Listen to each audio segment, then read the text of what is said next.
Bilionario was wandering the city, aimlessly, until he froze seeing his ex holding twins' welcome to secrets narrated. Before we begin, drop a comment telling us which city you're watching from. We love seeing how far our stories travel. When the story ends, don't forget to rate it from 0 to 10 and share what you felt along the way. And if you enjoy emotional stories filled with twists and hidden truths, make sure to follow Secrets Narrated so you don't miss the next one. Now, sit back, relax, and enjoy every detail. The city sparkled with 1,000 lights, but Miles Harrington saw none of them.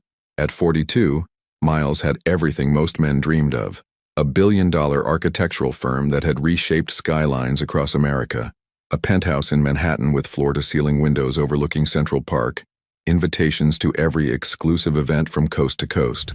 His tall, athletic frame carried custom Italian suits effortlessly, dark hair touched with distinguished silver at the temples, steel gray eyes that could command a boardroom with a single glance. Women turned their heads when he passed, drawn to the combination of classical features, quiet confidence, and that particular aura of power that only comes from building an empire from nothing. But tonight, New Year's Eve, Miles felt hollow. He'd left his own party an hour ago, 200 guests celebrating in his penthouse, champagne flowing, music pulsing, and simply walked out. His assistant had called 3 times. He'd ignored every buzz of his phone. The December air bit at his face as he walked through the streets of Lower Manhattan with no destination in mind. Around him, couples hurried past, laughing, holding hands, rushing toward celebrations.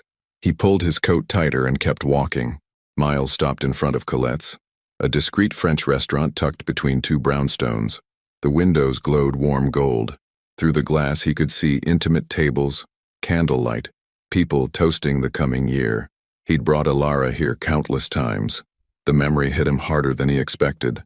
4 years together. 4 years of late-night conversations, of her laugh that always started soft and grew until it filled the room, of mornings when he'd wake to find her sketching at the kitchen counter, lost in her own world. Alara Moore, 30 when they'd met, 34 when they'd ended it. Porcelain skin that flushed pink when she was embarrassed or passionate. Honey blonde hair she usually wore in a messy bun, though he'd loved it best when she let it fall in waves past her shoulders. Green eyes that seemed to see through every wall he'd ever built. She'd been a freelance graphic designer, talented but struggling to break through, living in a cramped studio in Brooklyn that she'd somehow made beautiful with thrift store finds and her own artwork. She'd never wanted his money, never asked for anything except his time, the one thing he'd failed to give enough of. They'd separated almost 2 years ago, not with screaming or betrayal, but with the quiet, devastating realization that they wanted different things. She'd wanted roots, family, a life that didn't revolve around quarterly earnings and international deals. He'd wanted, what? To prove something, to build something bigger. Even now he wasn't sure. Miles turned away from the restaurant, shoving his hands deep in his pockets. The separation had been mutual, civilized even. They'd hugged goodbye, promised to stay friends, never spoke again. In 2 years he'd dated 5 women. Beautiful, successful, interesting women. None of them had lasted more than 3 months. None of them had been Alara. His phone buzzed again. This time he pulled it out, ready to turn it off completely. That's when he looked up and froze. Across the street, perhaps 30 feet away, Alara emerged from a small boutique he hadn't noticed. She wore a long cream-colored coat, a dark green scarf wrapped around her neck. Her hair was longer now, falling in those waves he remembered catching the streetlight. But it wasn't just her that made his heart stop. She was carrying 2 babies, twins, bundled in matching navy blue snowsuits, one in each arm, their tiny faces peeking out from beneath knit caps. They couldn't have been more than a year old, perhaps a bit older. The way she held them spoke of practiced ease, of 1,000 nights and mornings, of a life he knew nothing about. Miles felt the world tilt. The babies, their features, even at this distance, even bundled against the cold, the shape of their faces, something in the way the one on her left turned its head with curious, wide eyes. His eyes. Alara adjusted her grip, balancing their weight naturally, and started walking down the sidewalk. She hadn't seen him yet. She was headed in his direction, though, moving carefully on the winter sidewalk, every step deliberate and protective. Miles couldn't move, couldn't breathe. 2 years. She'd been pregnant when they'd separated. She had to have been. The timeline crashed through his mind like a freight train. Their last night together, the week of silence after, The phone call when she'd said with heartbreaking gentleness that maybe they needed to accept they were heading in different directions. And then nothing. No word. No message. No midnight call saying there's something you need to know. Ilara was 20 feet away now. 15. One of the babies made a sound, a happy gurgle, and she smiled down, murmuring something soft. The streetlight caught her face fully now, and Miles saw everything time had touched. A maturity in her features, a strength that hadn't been there before, lines of exhaustion around her eyes that spoke of sleepless nights, but also something luminous, something whole. She'd built a life without him. She'd built a family without him. 10 feet. Ilara glanced up from the babies, and her eyes met his. The recognition hit her like a physical blow. Miles saw it. The widening of her eyes, the sudden tension in her shoulders, the protective way she instinctively pulled the babies closer. They stood there, separated by a few feet and almost 2 years of silence, while the city celebrated around them and fireworks began to pop in the distance. Neither of them spoke. Miles looked at the children in her arms, at the impossible reality of their existence, and felt something crack open inside his chest. Grief and rage and longing all tangled together. She never told me. Ilara's lips parted as if to speak, but no words came. Her face had gone pale beneath the streetlight, and in her eyes, Miles saw something he couldn't quite name. Not fear, not shame, resignation, as if she'd known this moment would come eventually, and had been preparing for it for 2 years.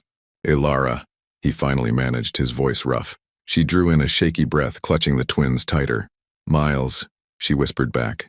And the world narrowed to just the 3 of them, the 4 of them, standing on a frozen sidewalk, while everything Miles thought he knew about the past 2 years shattered into pieces at his feet. Would you have told him? Or would you have chosen silence to protect what mattered most? Your participation means a lot to the channel.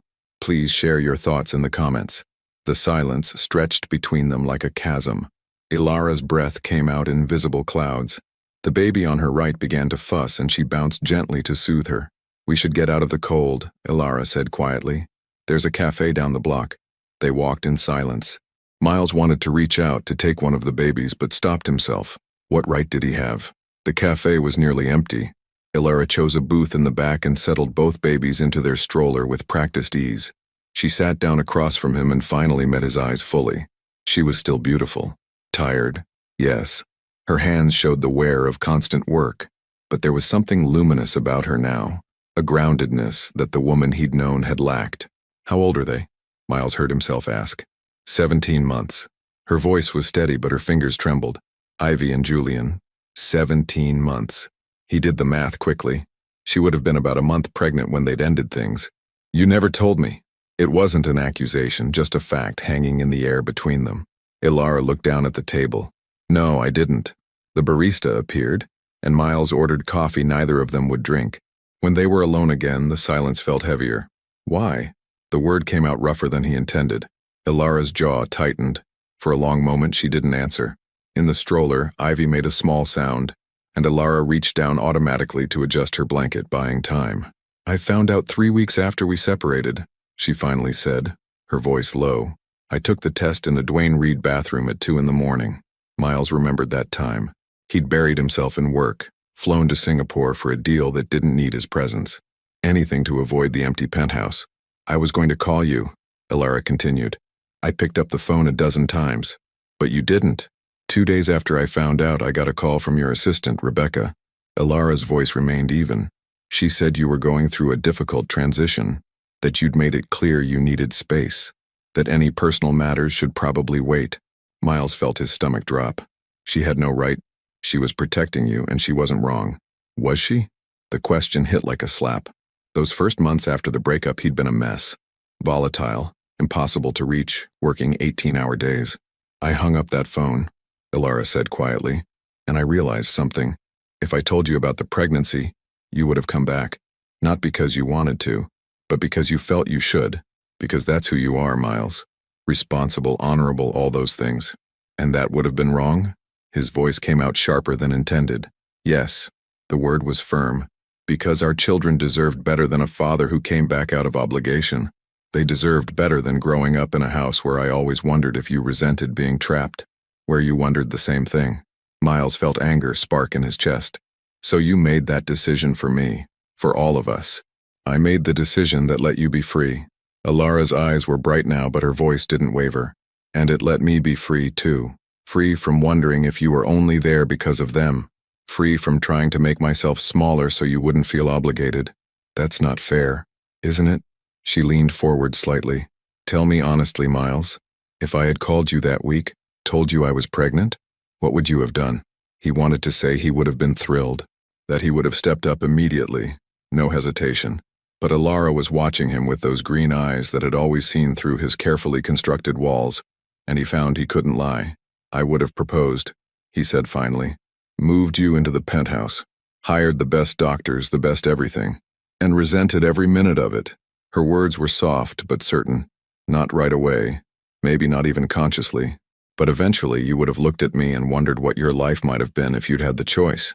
Miles wanted to argue, but the words stuck in his throat, because there was truth in what she said, and they both knew it. Julian started to cry, a real cry this time. Alara immediately lifted him out, settling him against her shoulder with a bottle from the diaper bag.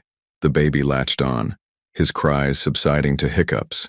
Miles watched her handle two babies with the competence of someone who'd been doing it alone for over a year. How did you manage? He asked quietly. Financially. Twins. I sold my graphic design work. Took a job with a marketing firm that let me work from home. My mom moved in for the first 6 months. She shifted Julian. We're not living in luxury, but we're fine. They have my eyes, Miles said. Alara's expression softened. Julian does. Ivy's are more green. But yes. What do you tell people about their father? That he's not in the picture. No hesitation. The words hit harder than he expected. Not in the picture. As if he'd chosen this. As if he'd known. And walked away. Alara. He reached across the table, stopping just short of touching her hand. I deserve to know. Regardless of what I might have done or how I might have reacted. They're my children. I know. Her voice was barely a whisper. Believe me, Miles. I know. There were nights when I was up at 3 a.m. with both of them screaming, when I was so tired I could barely stand and I hated myself for not telling you. When Julian took his first steps and I had no one to share it with. When Ivy said, Mama, for the first time and I realized she'd never say Dada. A tear slid down her cheek. She wiped it away quickly, but not before Miles saw. So why? He asked. If it was that hard, why keep the secret? Alara looked at him for a long moment. When she spoke, her voice was raw with honesty. Because I loved you too much to trap you, and I loved them too much to let them be born into anything less than certainty. Outside, fireworks exploded, the countdown to midnight. People cheered, counting down. But in the cafe, Miles and Alara sat in silence, 2 years of secrets pressing down on them. What happens now? Miles finally asked. Alara settled Julian back into the stroller. I don't know. I've been preparing for this conversation for 17 months. Now that it's happening, I have no idea. Ivy began to fuss. As Alara lifted her, the baby's tiny hand reached out, and her eyes, unmistakably Miles's gray eyes, focused on him with curious intensity. Miles felt something crack in his chest. I want to be in their lives, he said. I want to know them. I want to be their father. Alara's expression was unreadable. It's not that simple. Why not? Because you can't just walk into their lives like a new piece of furniture. Her voice held an edge. They have a routine, a world that works. And I need to know that if you're in it, you're really in it. Not just when it's convenient. The accusation stung because it was grounded in their history. People change, he said quietly. Do they? Alara challenged. Or do they just make promises they can't keep? His phone buzzed. Then again, and again. 37 missed calls. 15 texts. The last from his COO. Investors are asking for you. Where the hell are you? Alara's eyes flicked to the phone, then back to his face. She didn't say anything, but she didn't need to. Miles turned the phone off completely and set it face down. I'm here, he said. Right now I'm choosing to be here. And tomorrow? Next week? I don't have all the answers, but I'm asking for the chance to try. Outside, the countdown reached 0. The new year arrived with noise and promise. Alara held their children and looked at Miles with eyes full of pain and hope. One chance, she said finally. But if you hurt them, if you walk away once they know who you are, I will never forgive you. She began gathering her things, gave him an address for tomorrow afternoon, and walked out into the new year with his children. Miles sat alone and felt the full weight of everything he'd lost, and the terrifying possibility of everything he might still destroy. Miles stood outside the brownstone in Park Slope, staring at the address Alara had texted, a modest building, well-maintained, sandwiched between similar structures. Through the window he could see warm light and a colorful rug. He'd been standing there for 10 minutes, a bag of expensive toys in one hand, frozen. Before he could overthink further, the door opened. Alara stood there in jeans and an oversized sweater, hair in a ponytail, no makeup. "Were you going to ring the bell? Or just stand there all afternoon?" "I was preparing." Miles held up the bag. "I brought things." Alara glanced at the bag and something softened. "Come in." The apartment was small but carefully arranged. Worn couch, bookshelves with novels and children's books, organized toy bins, clean but lived in. The walls held photos. Alara pregnant, the twins as newborns, their first birthday, a life he'd never been part of. "They're napping," Alara said. "Usually sleep another 30 minutes. Miles set the bag down. The apartment felt too small for him, as if his presence took up too much space. "Coffee?" Alara asked. "Sure." He watched as she moved through familiar motions, grinding beans, filling the French press. Everything spoke of efficiency born from necessity. "You can sit," she said. Miles lowered himself onto the couch. A board book lay open. "Goodnight Moon." He picked it up. "That's Julian's favorite," Alara said, bringing coffee. "We read it 3 times last night." "And Ivy?" "The very hungry caterpillar." She tries to poke her fingers through the holes. A smile crossed her face. "She's the curious one. Julian's cautious, likes routine." Miles absorbed this hungrily. His children had personalities he knew nothing about. Alara, crying, erupted from the hallway. Both twins, waking simultaneously. Alara was on her feet instantly. "They're up. Do you want to?" Miles stood. "Yes." The nursery barely fit 2 cribs, a changing table, and a rocking chair. But the walls were soft yellow, with a painted mural of trees and birds. The twins stood in their cribs, red-faced, hands gripping rails. Ivy saw Alara first. "Mama, Mama!" But Julian's eyes fixed on Miles. His face crumpled. Crying intensified. "Hey, it's okay," Alara soothed, lifting Ivy. She glanced at Miles. "He's not good with new people." Miles felt his chest tighten. His son was afraid of him. "Julian," Alara said gently. "This is Miles. He's going to visit today." Julian pressed against the crib's far side, whimpering. "Can I try?" Miles asked. Alara hesitated, then nodded. "Move slowly." Miles approached carefully and knelt to Julian's level. "Hey, Julian. I know I'm new. That's scary, huh?" Julian stared, hiccuping, fist clutching the rail. Miles didn't reach for him, just stayed there, letting Julian decide. After what felt like forever, Julian's grip loosened. He took a step forward, then another. His small hand reached out, fingers stretching toward Miles's face. Miles held still as tiny fingers touched his cheek, exploring. "Gentle," Alara coached softly. Julian patted Miles's cheek, then pulled back, surprised. But he was smiling now. Small, uncertain. Something cracked open in Miles's chest. This was his son. "Can I pick him up?" Miles asked. "Try. If he fusses, put him down." Miles reached in slowly. Julian watched, uncertain, but didn't pull away. When Miles lifted him, Julian remained rigid, then gradually relaxed. The weight was impossibly light, terrifyingly precious. Julian studied his face, then reached up and grabbed Miles's nose. "He does that," Alara said with a smile. "Very interested in noses." Miles laughed and Julian's eyes widened. Then the boy giggled, bright and infectious. Ivy started laughing too. For a moment, Miles felt home. But Julian suddenly cried, reaching for Alara. "Mama, Mama!" Miles handed him over, trying not to feel the rejection. "It's okay," Alara said. "It's a lot for him." She settled both twins on her hips, impossibly. "I need to give them lunch. You can stay if you want." "Can I help?" She gestured to the counter. "Cut more fruit in that container." Miles found himself cutting strawberries while his children ate lunch, babbling to Alara in their own language. She translated, "Julian wants grapes and Ivy's asking for water." Such an ordinary moment, and Miles had never felt more like an outsider. "How do you do this?" he asked. "All of it. Every day. Alone." Alara wiped Ivy's face. "You just do. Because they need you. But don't you need help?" "Of course." Her jaw tightened. "There are days I'm so tired I feel like I'm collapsing. but asking for help felt like admitting I'd made the wrong choice. She lifted Julian out. Miles, we were together 4 years. I watched you choose work over dinner over weekends over me. Every choice told me where I ranked. That wasn't about you. It was about not being vulnerable. You could control a business. You couldn't control a relationship. The words stung. He'd poured himself into work because it made sense, had clear results. I'm trying, he said quietly. I know, but trying isn't enough. She gestured to the twins. This is every single day. Early mornings. Sick days, tantrums, endless repetition. It's beautiful and brutal and it never stops. Her eyes met his. I need to know if you're ready for all of it. Not just the good moments. His phone buzzed. Once, twice, 3 times. Ilara's expression shuddered. You should get that, it might be important. Miles pulled out his phone. 7 missed calls. Text from his assistant. Emergency. Singapore deal falling apart. They need you on a call in 20 minutes.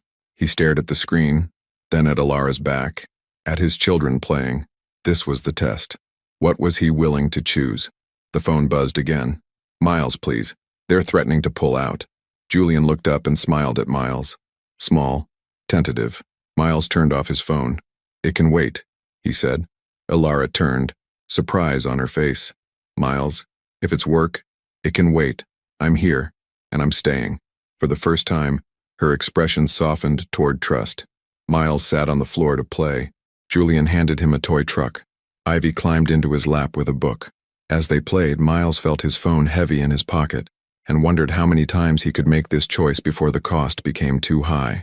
3 weeks had passed since New Year's Eve, and Miles had kept his word.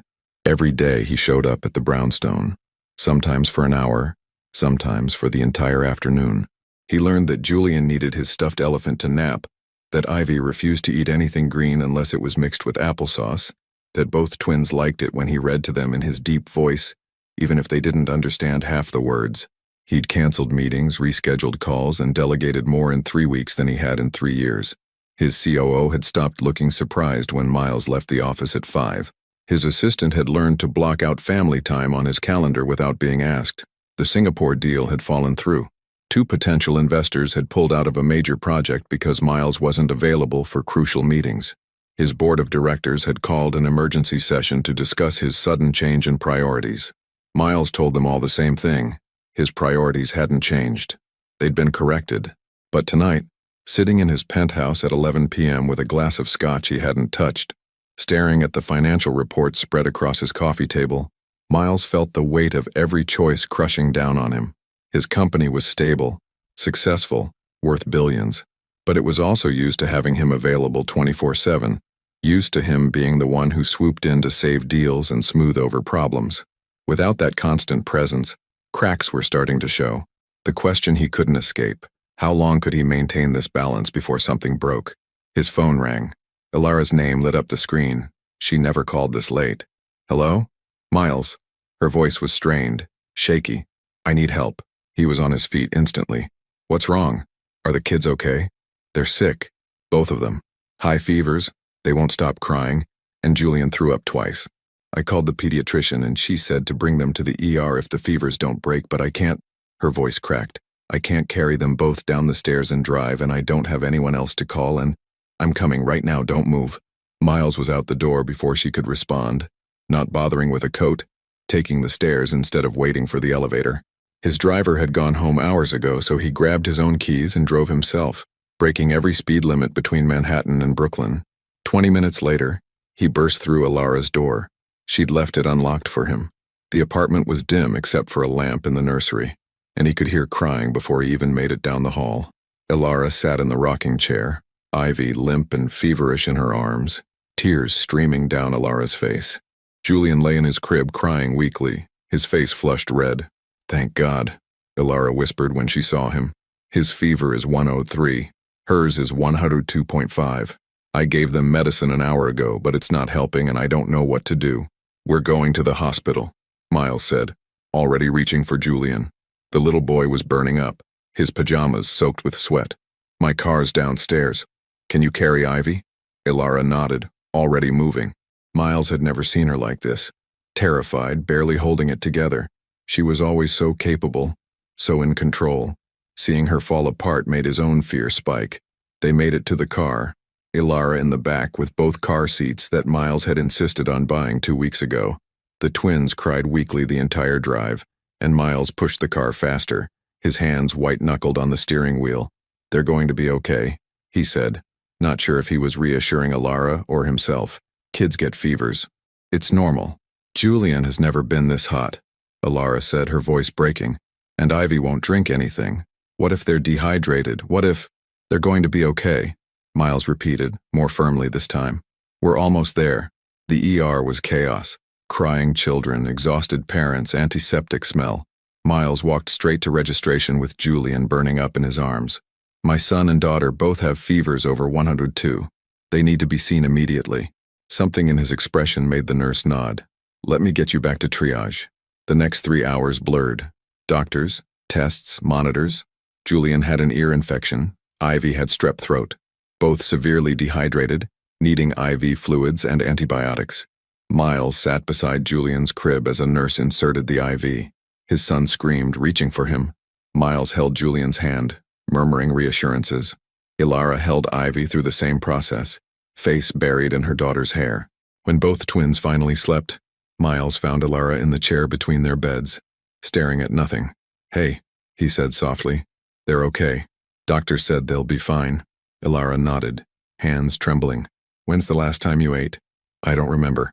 I'll find the cafeteria. I'll bring something back." He paused. "Ilara, breathe. They're safe." When he returned with sandwiches and coffee, Ilara was crying silently. Miles knelt beside her. "Talk to me." "I can't do this anymore," she whispered. "I thought I could, but Miles, I'm so tired. Every day is a battle and I'm one person and there are two of them and I'm failing." "You're not failing. Look at them." Miles gestured to the sleeping twins. "They're healthy, happy kids because of you. They're in the hospital, with an ear infection and strep throat, because kids get sick, not because you did anything wrong." Miles took her hands. "You are the strongest person I know. But you don't have to do this alone anymore. I'm here." "For how long?" "Raw. How long before another Singapore deal comes along?" "I lost that deal," he said quietly. $50 million, because I wasn't available." Ilara's eyes widened. "Miles, and I'd lose it again 100 times over." He squeezed her hands. "Because I finally understand what matters. It's not boardrooms. It's sitting here at 2 a.m. making sure our kids are okay." Tears spilled down her cheeks. "You say that now? I'm not perfect, I'll mess up, but I'm not going anywhere." He wiped her tears. "Not now. Not ever." She leaned forward, resting her head on his shoulder for the first time in almost 2 years. Miles wrapped his arms around her. "I'm sorry," she whispered, "for not telling you. You deserve to know. And I'm sorry for giving you reasons to doubt me." They sat like that while their children slept peacefully nearby. Around 4 a.m., a nurse came in to check vitals. Julian's fever had broken. Ivy's was coming down. They could probably go home by morning. "You should try to sleep," Miles said to Ilara. "I'll stay up with them." "Miles, you don't have to." "I want to." He guided her to the small couch against the wall. "Lie down. I've got this." Ilara was too exhausted to argue. She curled up on the couch, and within minutes, she was asleep. Miles settled into the chair between his children's beds, watching them breathe, counting each rise and fall of their small chests. Julian's hand was curled around his stuffed elephant. Ivy had managed to kick off her blanket, and Miles carefully tucked it back around her. His phone buzzed. He'd forgotten about it completely. 3 missed calls from his assistant, 2 from his COO, 7 emails marked urgent. There was a time when those notifications would have sent him into immediate action mode, when he would have stepped into the hallway to take calls, juggling a crisis while his personal life waited. But that time was over. Miles silenced his phone and set it face down on the table beside him. Right now, the only thing that mattered was making sure his children got better. Everything else could wait. As dawn light began filtering through the hospital window, as Ilara slept fitfully on the couch and his children rested peacefully in their beds, Miles made a decision. He was going to step back from the company. Not entirely. He'd built it from nothing and he wasn't ready to walk away completely. But he needed to restructure, delegate more, trust his team to handle things without him always being available. It would mean less money, less control, less of the constant validation that came from being indispensable. But it would mean more mornings with his children, more evenings reading bedtime stories, more moments like this, where he got to be present for the hard parts and the beautiful parts and everything in between. The choice suddenly seemed simple. Around 7 a.m., Alara stirred. She checked on the twins, both cooler now, sleeping peacefully. "Thank you," Alara said, turning to face him. "For coming, for staying. You don't have to thank me, they're my children too. This is where I'm supposed to be." Alara studied him, and Miles saw the beginning of trust. Before either could speak, the door opened. A woman stood there, late 50s, well-dressed, sharp features, calculating eyes. Expensive handbag. "Miles," she said coolly, "your assistant told me I might find you here, though I didn't expect a pediatric ward." Miles felt his body go cold. "Mother, what are you doing here?" Margaret Harrington stepped in, gaze moving from Miles to Alara to the twins. Her expression didn't change, but Miles saw when she connected the pieces. "I see," she said quietly. "This is why you've been unavailable, why the board is concerned." She looked at Alara appraisingly. "And you are?" "Alara Moore," Alara said, lifting her chin despite exhaustion. "The mother of Miles's children." "Children, plural. Twins," Miles said, standing. "Julian and Ivy, your grandchildren. And when exactly were you planning to mention this development?" The temperature dropped. Miles knew that tone. Not anger, something worse. Business mode. "This isn't a board meeting, Mother. This is my personal life." "Your personal life affects the company, you know that." Margaret's eyes flickered to Alara. "How long has this been going on?" "We're not going on," Alara said. "We were together years ago. We separated. I raised the children alone. Miles only found out 3 weeks ago." Miles saw his mother's expression shift. Calculation. "I see," Margaret said. "And now? I'm getting to know my children, being the father they deserve, at the expense of the company you built. Not a question. If necessary, yes." Margaret's jaw tightened. "Miles, be reasonable. You have responsibilities." "I am being reasonable. For the first time, I'm choosing what actually matters." Julian stirred, making a sound. Alara was there immediately, checking temperature, smoothing hair. Margaret watched with unreadable eyes. "We'll discuss this later," she said finally. "When you're not distracted, there's nothing to discuss. I'm not changing my mind." His mother smiled. Thin, sharp. "We'll see." She left, heels clicking down the corridor. The silence felt oppressive. "That was your mother," Alara said quietly. "Yes. She's going to be a problem, isn't she?" Miles looked at his sleeping children, then at Alara's worried face, then at the door. "Probably," he admitted. But as he reached for Alara's hand, as he watched sunrise paint the room golden, Miles realized he was ready. His mother built her life around power. Miles was building his around family, and he wasn't backing down. The call came at 6 a.m., 2 days after the hospital incident. Miles was at Alara's apartment, having spent the night on her couch after the twins' bedtime, partly to help with night wake-ups, partly because leaving had felt impossible. He'd been sleeping better on her worn sofa than he had in months in his 1,000-thread-count sheets. His phone vibrated on the coffee table. His mother's name flashed across the screen. Miles stepped into the kitchen before answering, not wanting to wake anyone. "Mother, the board wants to meet with you. Today, 10 a.m. Margaret's voice was crisp, businesslike. "They have concerns about your recent performance and availability. I have plans today. Cancel them. This isn't optional, Miles. They're considering a vote of no confidence." The words hit like cold water.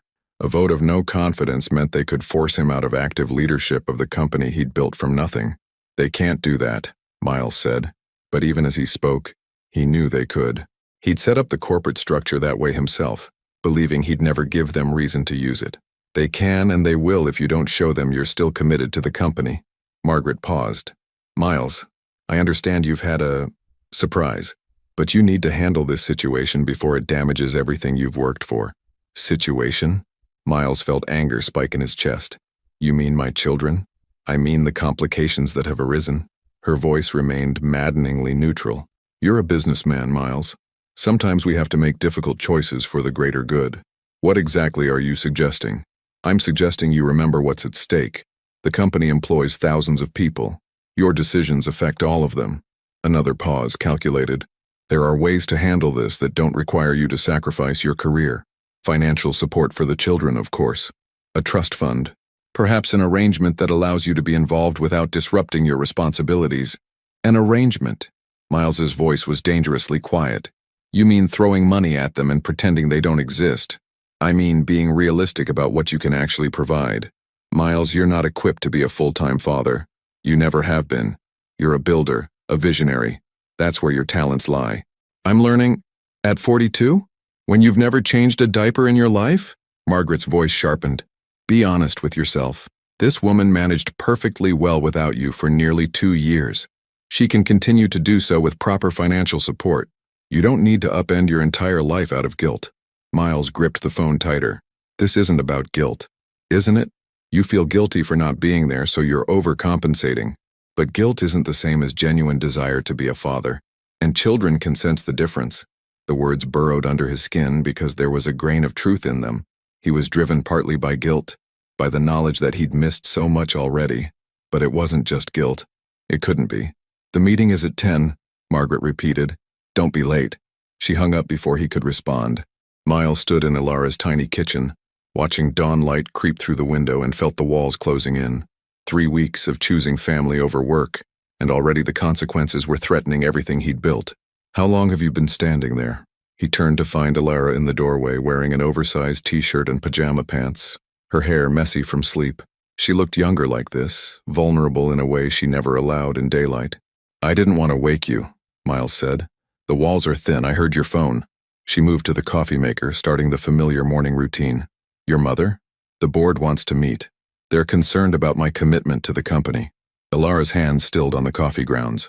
Because of us. Because I've been making different choices. Miles leaned against the counter. Choices that apparently make them nervous. You should go. Ilara. Miles, I'm serious. She turned to face him, her expression guarded. I never wanted you to sacrifice your career. That's the whole reason I didn't tell you in the first place. This isn't your fault. Then whose fault is it? Her voice rose slightly, and she glanced toward the hallway where the twins were sleeping, then lowered it again. You've been here every day for 3 weeks. You've missed meetings, canceled trips, turned down deals. Of course there are consequences. Consequences I'm willing to accept. Are you? Ilara crossed her arms. Or are you going to wake up 6 months from now and resent us for everything you gave up? Is that what you think of me? I think you're trying to be someone you're not sure you can be. Her eyes were bright with unshed tears. And I think your mother is right about one thing. Guilt is a terrible foundation for parenthood. The words stung more because Ilara was the one saying them. I'm not here out of guilt, Miles said firmly. I'm here because I want to be. Because when Julian laughs at my terrible animal sounds or when Ivy falls asleep in my arms, I feel something I've never felt before. Like I'm exactly where I'm supposed to be. But for how long? Ilara's voice broke. How long before the company needs you more than we do? Before the life you're trying to build here feels like a cage instead of a choice? Miles moved toward her, but she stepped back. Go to your meeting, she said. Figure out what you actually want. Not what you think you should want or what makes you feel less guilty. What you actually want. Ilara, please. She wrapped her arms around herself. I can't do this again. I can't let myself believe you're staying and then watch you leave. The twins are getting attached to you. She stopped herself. Just go. We'll be fine. Miles wanted to argue, to pull her into his arms and promise everything would be okay. But the fear in her eyes stopped him, because she was right to be afraid. He'd proven once before that he wasn't reliable when it came to choosing love over ambition. I'll be back this afternoon, he said finally. After the meeting. We'll talk then. Ilara nodded but didn't meet his eyes. Miles changed in the bathroom. He'd started keeping spare clothes at the apartment, and left before the twins woke up. The drive to Manhattan felt longer than usual, the weight of impossible choices pressing down on him. At exactly 10 a.m., Miles walked into the boardroom of Harrington Architecture. 8 people sat around the polished table, the board of directors who'd helped him build this empire. His mother sat at the far end, her expression carefully neutral. Gentlemen, Margaret, Miles said, taking his seat at the head of the table. I understand you have concerns. Robert Chen, the CFO and longest-serving board member, spoke first. Miles, we've worked together for 15 years. I respect everything you've built here, but the last month has been concerning. Concerning how? You've missed 14 meetings. Another board member, Patricia Whitmore, said bluntly. Delegated 3 major client presentations. The Singapore deal fell through specifically because you weren't available for negotiations. I've been dealing with a personal situation. We understand that, Robert interrupted gently, and we're sympathetic. But Miles, this company has always worked because you were available, because clients knew they could count on you personally. Without that, we're just another architecture firm. Perhaps that's not such a bad thing, Miles said carefully.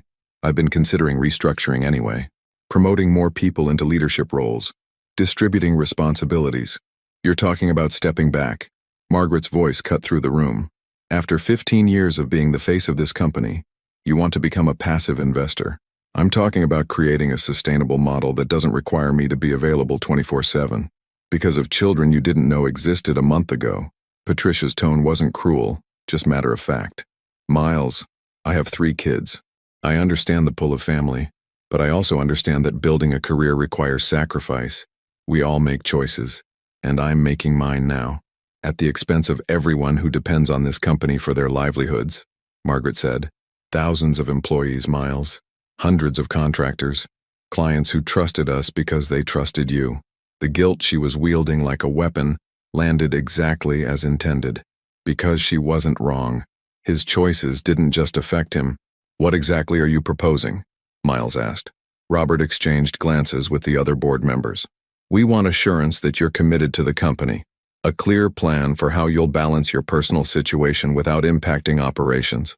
And honestly, we need to see the Miles Harrington we've worked with for 15 years, not this distracted version. I'm not distracted. You left your own New Year's party without telling anyone, Margaret interjected smoothly. You've turned off your phone during business hours. You've made it clear that your new family takes priority over everything else. They should take priority, Miles said, heat entering his voice. They're my children. Then perhaps you need to decide, Patricia said quietly, whether you can be both the father they need and the CEO this company needs. Because right now, it seems like you're failing at both. The words hit harder than anything else that had been said, because there was truth in them. He wasn't fully present with the twins because he was always worried about work, and he wasn't effective at work because he was thinking about the life he was building in Brooklyn. What do you want from me? Miles asked. Margaret leaned forward. Recommit to the company. Full-time like before. We'll help you set up a generous support system for the children. Nannies, private schools, whatever they need. You can be involved, certainly, but on a schedule that doesn't interfere with your responsibilities here. You want me to be a part-time father. We want you to be realistic about your capabilities and priorities. Margaret's voice was gentle, almost kind. Miles, you're brilliant at what you do, but you've never been a family man. There's no shame in acknowledging that. Miles looked around the table at the faces of people he'd worked with for years. People who'd helped him build something extraordinary. They weren't being cruel. They were being practical, and they were asking him to choose. I need time to think, Miles said finally. The vote is scheduled for next week, Robert said. We need your answer by then. Miles stood, the weight of the decision crushing down on him.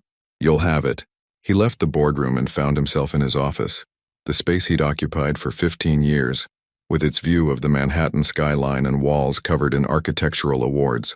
Photos of buildings he'd designed, cities he'd helped reshape. His phone buzzed. A text from Alara. Twins are asking for you. Ivy keeps pointing at the door. Then another text, this one from his assistant. CNN wants to interview you about the Hudson Project. It's a huge opportunity. 2 worlds pulling him in opposite directions. Miles sank into his chair and pulled up his calendar. Meetings scheduled for the next 3 months. Site visits, client dinners, board presentations. The life he'd built. Brick by brick, deal by deal. Then he pulled up his photos, the few dozen he'd managed to take over the past 3 weeks. Julian's first smile directed at him. Ivy covered in spaghetti sauce, both twins asleep in his arms. A life he was just beginning to build, but one that already felt more real than anything in this office. His phone rang again. This time it was an unknown number. Hello? Mr. Harrington, this is Amanda Reeves from the New York Times. The voice was crisp, professional. I'm writing a piece about corporate executives and work-life balance. I understand you recently discovered you're a father of twins. I'd love to get your perspective on how you're managing the transition. Miles felt his blood run cold. How did you know about that? Mr. Harrington, you're a public figure. When you start showing up in Brooklyn instead of boardrooms, people notice. A pause. I have sources who say your board is concerned about your commitment to the company. Care to comment? Someone had leaked the story. Miles didn't need to guess who. No comment, he said, and hung up. But the damage was done. By tomorrow, his personal life would be splashed across business pages. The board would have more ammunition. And Ilara would see that being with him meant living under scrutiny she'd never asked for. Miles looked out at the Manhattan skyline, then down at his phone with Ilara's text still glowing on the screen. 24 hours ago, he'd thought the choice was becoming clear. Now he realized it had never been more impossible. His phone buzzed again. Another text from Ilara. "Never mind. I shouldn't have asked. I know you're busy." The words felt like a door closing. Miles grabbed his coat and walked out of the office, ignoring his assistant's questions about his afternoon meetings. He drove back to Brooklyn through afternoon traffic, his mother's words echoing in his head. "You've never been a family man, there's no shame in acknowledging that. But what if she was wrong? What if he could be both? Or what if trying to be both meant failing at everything?" He parked outside Ilara's building and sat in the car for 10 minutes, trying to find the words to explain what was happening, what he was facing. Finally, he walked up the stairs and knocked. Ilara opened the door, the twins playing behind her. Her eyes were red-rimmed, as if she'd been crying. "Miles," she said quietly, "we need to talk." The words every man dreads, but Miles heard something worse in her tone. Resignation.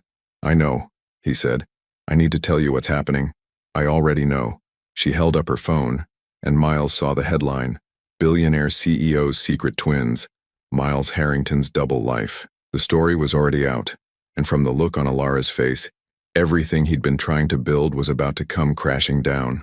Miles stood frozen in Ilara's doorway, staring at the headline on her phone screen. The article included photos. Him leaving her building, carrying Julian, a grainy shot that someone must have taken from across the street. "How did they?" he started. "Does it matter?" Ilara's voice was tight, controlled, too controlled. "Come in. I don't want the neighbors seeing this conversation." Miles stepped inside. The twins were playing with blocks on the living room floor, oblivious to the storm breaking around them. Ivy looked up and smiled when she saw him, reaching her arms up. "Dada," she said clearly. Miles felt his heart stop. It was the first time she'd called him that. "She started this morning," Ilara said, her voice cracking slightly. "Both of them. They've been asking for you all day." The joy Miles should have felt was crushed under the weight of everything else. He moved to pick up Ivy, but Ilara caught his arm. "Not yet," she said. "We need to talk first." She led him to the kitchen while the twins played, putting distance between them and the children. When she turned to face him, Miles saw something in her expression that terrified him. Resignation mixed with determination. "My phone has been ringing all morning," Ilara said quietly. "Reporters, people I haven't talked to in years suddenly wanting to check in. My landlord called to ask if there was going to be press outside the building. A photographer followed me to the grocery store." "Ilara, I'm so sorry." "This is what I was afraid of," she interrupted. "This is exactly why I didn't tell you. Because your life isn't private, Miles. Everything you touch becomes public. And I can't—" Her voice broke. "I can't have my children growing up like that, with cameras following them, with strangers knowing their names, with every moment of their lives turned into a story. I'll fix this. I'll issue a statement, get lawyers involved." "You can't fix it." The words came out sharper than intended, and Ilara immediately glanced toward the living room, lowering her voice. "The story is out. People know. And now every decision we make, every moment we share with the twins will be watched and judged and photographed." Miles felt helpless, a sensation he'd rarely experienced in his life. "Tell me what you want me to do." Ilara wrapped her arms around herself. "I want you to be honest with me. About what happened at that meeting today. About what they asked you to choose." Miles had never been good at lying, especially not to her. He told her everything. The board's concerns, his mother's manipulation, the ultimatum hanging over him, the vote scheduled for next week. When he finished, Ilara was quiet for a long moment. "Your mother leaked the story," she said finally. "You know that, right?" Miles had been trying not to think about it, but yes, he knew. "She wants to force my hand. Make me choose between the company and you. And what are you going to choose?" The question hung in the air between them, heavy with the weight of everything it meant. "I don't want to have to choose," Miles said. "I want both. I want to be there for you and the twins, and I want to keep the company I built." "Is that really impossible? For most people?" "Yes." Ilara's eyes were sad. "Miles, you're not a regular parent. You can't just show up at pickup time and help with homework. You're a public figure running a billion-dollar company. That requires a level of commitment that doesn't leave room for much else. So what? I just give up? Walk away from them? I'm saying you need to be realistic about what you can actually provide. Ilara moved to the window, staring out at the street. And I need to be realistic about what I can accept for them. Something in her tone made Miles's blood run cold. What does that mean? Ilara turned back to him, and Miles saw tears on her cheeks. It means maybe your mother was right. Maybe the best thing you can do for them is provide financial support and stay at a distance. Let them have a normal life without cameras and pressure and… Are you serious right now? Miles felt anger surge through him. You want me to be a checkbook? After everything, after these 3 weeks, after 3 weeks when you've been playing house. Ilara's voice rose again. But Miles, this isn't playing. This is their life. Every single day for the next 18 years and beyond.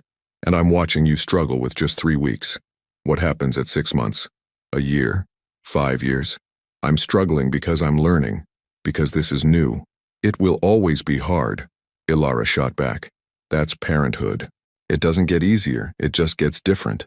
And I can't watch you resent them or me for the life you gave up. I'm not giving up anything I actually want. Then why haven't you told the board no? The question cut through everything else. Why haven't you walked in there and said, this is my choice, accept it or I'm out? Why are you still waiting, still considering, still treating this like a negotiation? Miles opened his mouth to respond and found he had no answer. Because she was right. Some part of him was still weighing options, still calculating costs and benefits, still treating his family like a business decision. That's what I thought, Ilara said softly. Miles, I don't blame you. I really don't. You've spent your entire adult life building that company. It's who you are. And asking you to walk away from that is like asking you to stop breathing. That's not true, isn't it? She moved closer, her eyes searching his. Be honest with me. If you could have both, if you could snap your fingers and have the company and the family without either one suffering, what would you choose? Both, Miles said immediately. I'd choose both, but you can't have both. Not really. Not in any meaningful way. Ilara wiped her eyes. And I can't keep watching you try to split yourself in half. It's not fair to you. And it's not fair to them. From the living room came the sound of Julian starting to fuss. Ilara immediately moved toward him, her maternal instincts overriding everything else. Miles followed, watching as she scooped Julian into her arms, checking his diaper, his temperature, running through the checklist that had become second nature to her. This was what he'd missed. Not just the big moments, but the 1,000 tiny acts of care that made up a parent's day. The automatic responses, the intuitive knowing, the bone-deep certainty about what to do. Could he ever develop that? Or would he always be a step behind, learning on the fly, dependent on Ilara to translate his children's needs? His phone rang. His mother's name flashed across the screen. Ilara saw it, and something closed off in her expression. You should take that. I don't want to. Miles, take the call. He stepped back into the kitchen, answering with barely controlled anger. What? I assume you've seen the news coverage? Margaret said calmly. It's better than expected, actually. Several outlets are playing it as a redemption story. Successful CEO discovers unknown children, steps up to take responsibility. It could work in your favor. You leaked the story to manipulate me. I ensured the narrative was controlled before someone else could control it first. No apology in her voice. The board is watching closely, Miles. How you handle this publicly will determine their vote. I don't care about their vote. Then you're being foolish. The company is your legacy. Everything you've worked for. Are you really willing to throw it away for a woman who kept your children's secret for 2 years? Miles felt rage boil in his chest. Don't talk about her like that. I'm being practical. She made her choices, Miles. She decided to handle this alone. She was managing just fine before you knew. Maybe the kindest thing you can do is let her continue. That's not your decision to make. No, it's yours, but make it wisely. Margaret paused. The board wants an answer by Friday. That gives you 3 days to decide who you're going to be. The man who built an empire, or the man who walked away from it for a ready-made family that was never part of his plan. She hung up before Miles could respond. When he returned to the living room, Ilara had both twins in her arms again, bouncing them gently. She looked exhausted, running on fumes and stubborn will. What did she say? Ilara asked. That I need to choose by Friday. Miles sat heavily on the couch. The board votes then. Ilara was quiet for a long moment. When she spoke, her voice was gentle but firm. Miles, I'm going to make this easier for you. What do you mean? I mean, I'm asking you to step back. She wouldn't meet his eyes. Not forever, not completely, but I need you to go handle your business. Go to your meetings, save your company, do what you do best. And when the dust settles, if you still want to be involved in the twins' lives, we'll figure out an arrangement. Something structured and sustainable. An arrangement. Miles felt his chest tighten. You mean visiting rights, scheduled time, the exact thing you accused me of wanting earlier. I mean protecting all of us from a situation that's not working. Alara's eyes were bright with tears. Miles, I'm watching you tear yourself apart trying to be two people. And I'm watching my children start to depend on you without any guarantee you'll actually be able to stay. That's not fair to anyone. So you're ending this. I'm giving you space to figure out what you really want, without the pressure of us being here, needing things from you every day. Julian reached for Miles from Alara's arms, making grabby hands and saying, "Da-da," in his sweet, uncertain voice. Miles felt something crack inside his chest. He doesn't understand why you're saying this, Miles said roughly. Neither does Ivy. They're just starting to know me and you want me to disappear? I want you to be sure, Alara said, tears spilling over now. Because if you're not, if you come back and then leave again, it will destroy them. And it will destroy me too. The honesty in her words hit harder than any accusation. She wasn't being cruel. She was being protective, drawing boundaries to keep everyone safe, even if it was killing her to do it. Miles stood and moved toward them slowly. Alara watched him warily but didn't step back. He reached out and cupped her face gently, wiping tears away with his thumbs. "What if I am sure?" he said quietly. "What if I already know exactly what I want? Then prove it," Alara whispered. "Not with words, with choices. Show me, show them, that we're not just a phase you're going through, that when things get hard you won't disappear. How? How do I prove that? I don't know."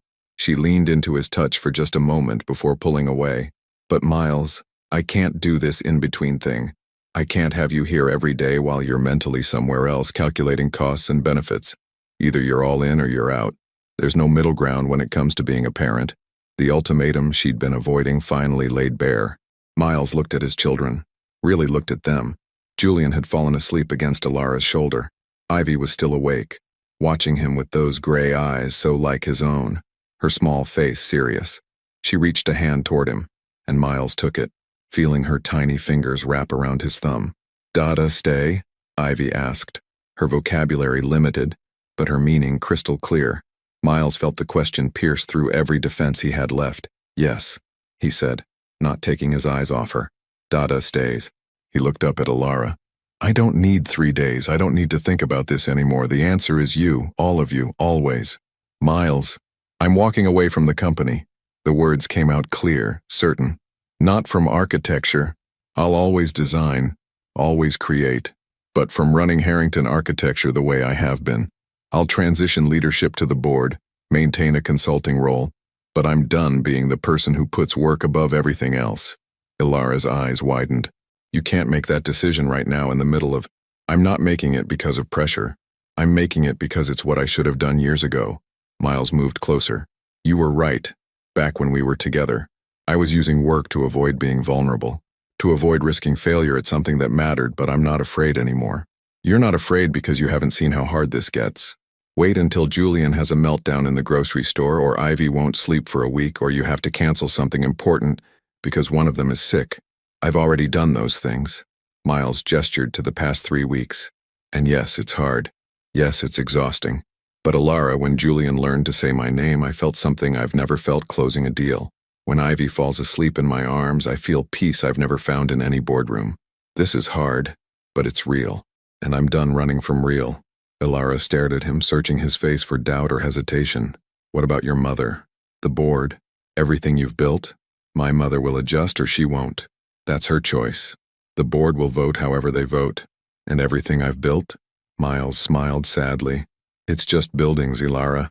Just concrete and glass. It won't hold my hand when I'm old. It won't remember me with love. It's not real family. Miles, I need you to be absolutely certain." "I am." He took her free hand, the one not supporting Julian.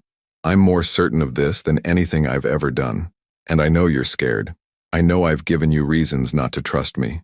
But I'm asking you to give me one more chance. Let me prove this isn't guilt or obligation. Let me prove that I choose this. Choose you. Choose them. With my whole heart. Ilara closed her eyes, fresh tears streaming down her face. If you're lying, if you change your mind, I won't. You don't know that. Yes, I do. Miles squeezed her hand. Because for the first time in my life, I'm not calculating the cost. I'm just choosing love. The word hung in the air between them. Love, unspoken for almost 2 years but never really gone. Ilara opened her eyes and looked at him.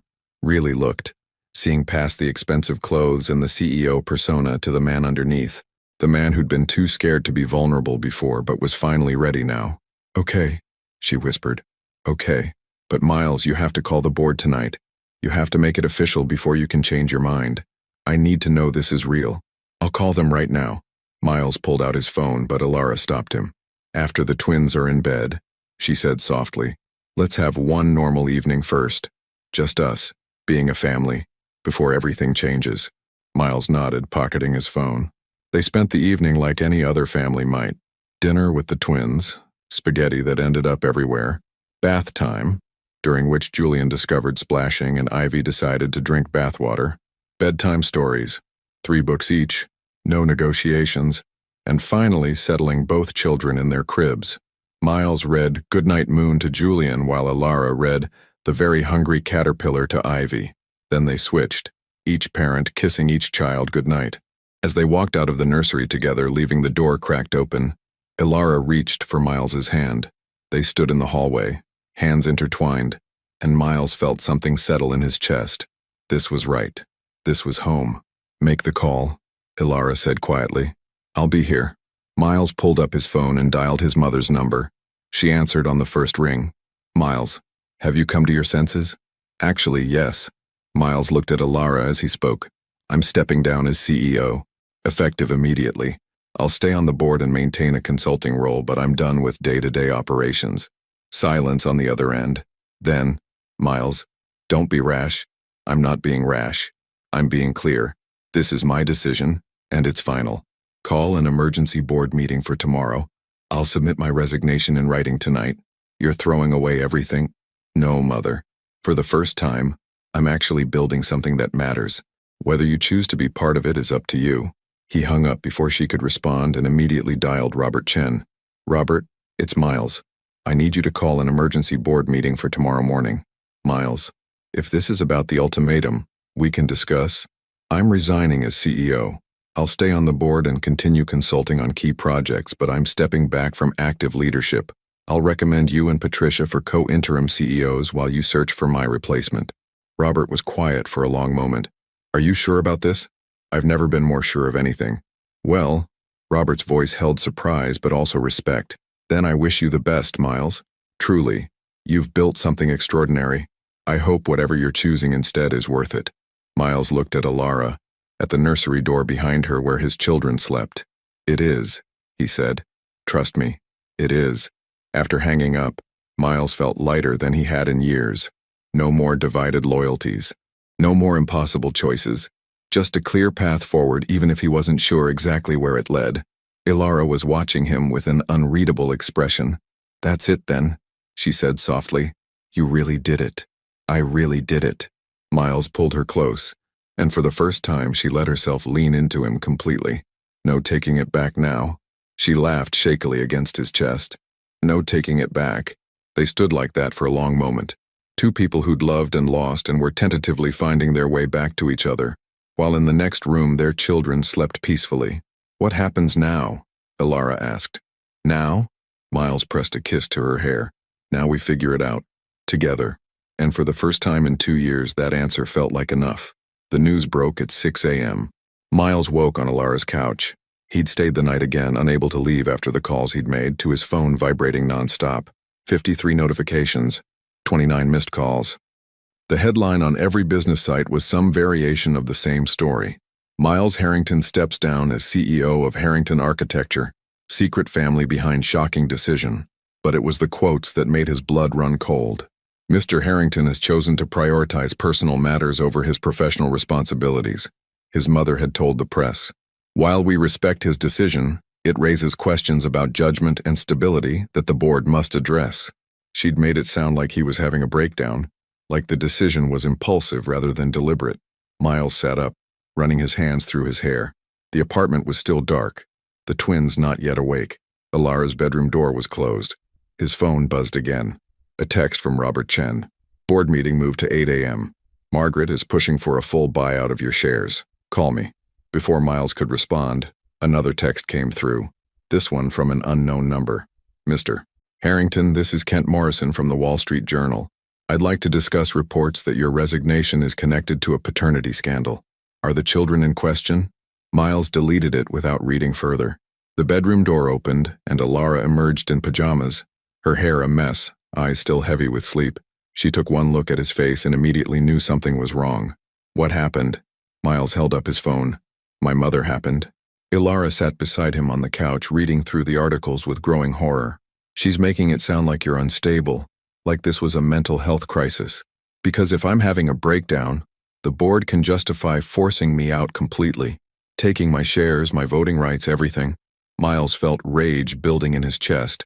She'd rather destroy what I built than let me walk away on my own terms. Can she do that? If the board agrees I'm not mentally competent to make major decisions, yes. It's a clause I put in myself, ironically, to protect against hostile takeovers. Miles laughed bitterly. I never thought I'd need protection from my own mother. Alara was quiet for a moment, then, what do you need? The question surprised him. Not what are you going to do, or I told you this would be complicated. Just, what do you need? I need to get ahead of this story, Miles said. Issue my own statement, make it clear this was my choice, not a breakdown. Then do it. Now before the board meeting. Miles looked at her. You're not going to tell me I should have expected this? That this is exactly the mess you were trying to avoid? This is your mother being vindictive, Alara said firmly. That's not your fault, and it doesn't change what you decided last night. She reached for his hand. Unless you're having second thoughts? No. The answer came without hesitation. I meant every word I said. Then fight back. Not because you want the company, but because you deserve to leave it with dignity. Miles squeezed her hand gratefully, then pulled up his laptop. 20 minutes later, he'd drafted a statement and sent it to every major business publication. After 15 years of building Harrington architecture, I've made the decision to step back from active leadership to focus on what matters most. My family. This choice comes from a place of clarity and purpose, not crisis. I'm proud of what we've built and confident in the team that will carry it forward. As for my personal life, I ask for privacy as my children and their mother navigate this transition. Simple, direct. His own words, not filtered through his mother's narrative. He hit send just as crying erupted from the nursery. Both twins, waking up simultaneously as they often did. Alara started to rise, but Miles stopped her. I've got it. You make coffee. I'll handle the morning routine. She looked at him for a moment, then nodded. Ivy needs her diaper changed first, or she gets a rash. Julian will want his elephant before anything else. Miles absorbed the information and headed to the nursery. Julian was standing in his crib, tears streaming down his face, reaching for his stuffed elephant that had fallen to the floor. Ivy was sitting up, her face red with indignation at being awake. Hey, Miles said softly, scooping up the elephant and handing it to Julian. Here you go, buddy, I've got you. Julian clutched the elephant and immediately stopped crying, though he still hiccuped slightly. Miles lifted him out of the crib, then grabbed Ivy with his other arm. A maneuver that had seemed impossible 3 weeks ago but now felt almost natural. Morning, sweetheart, he said to Ivy, who was studying his face seriously. Ready to start the day? Ivy reached for his nose, grabbing it firmly. Dada. Something in Miles's chest expanded every time one of them said that word, like his heart was learning to hold more love than he'd known was possible. He managed to change both diapers, only getting kicked once by Ivy, which he considered a victory, and carry them both to the kitchen, where Alara had coffee brewing and was pulling out breakfast supplies. You're getting good at that, she observed, watching him settle both twins into their high chairs. I had a good teacher.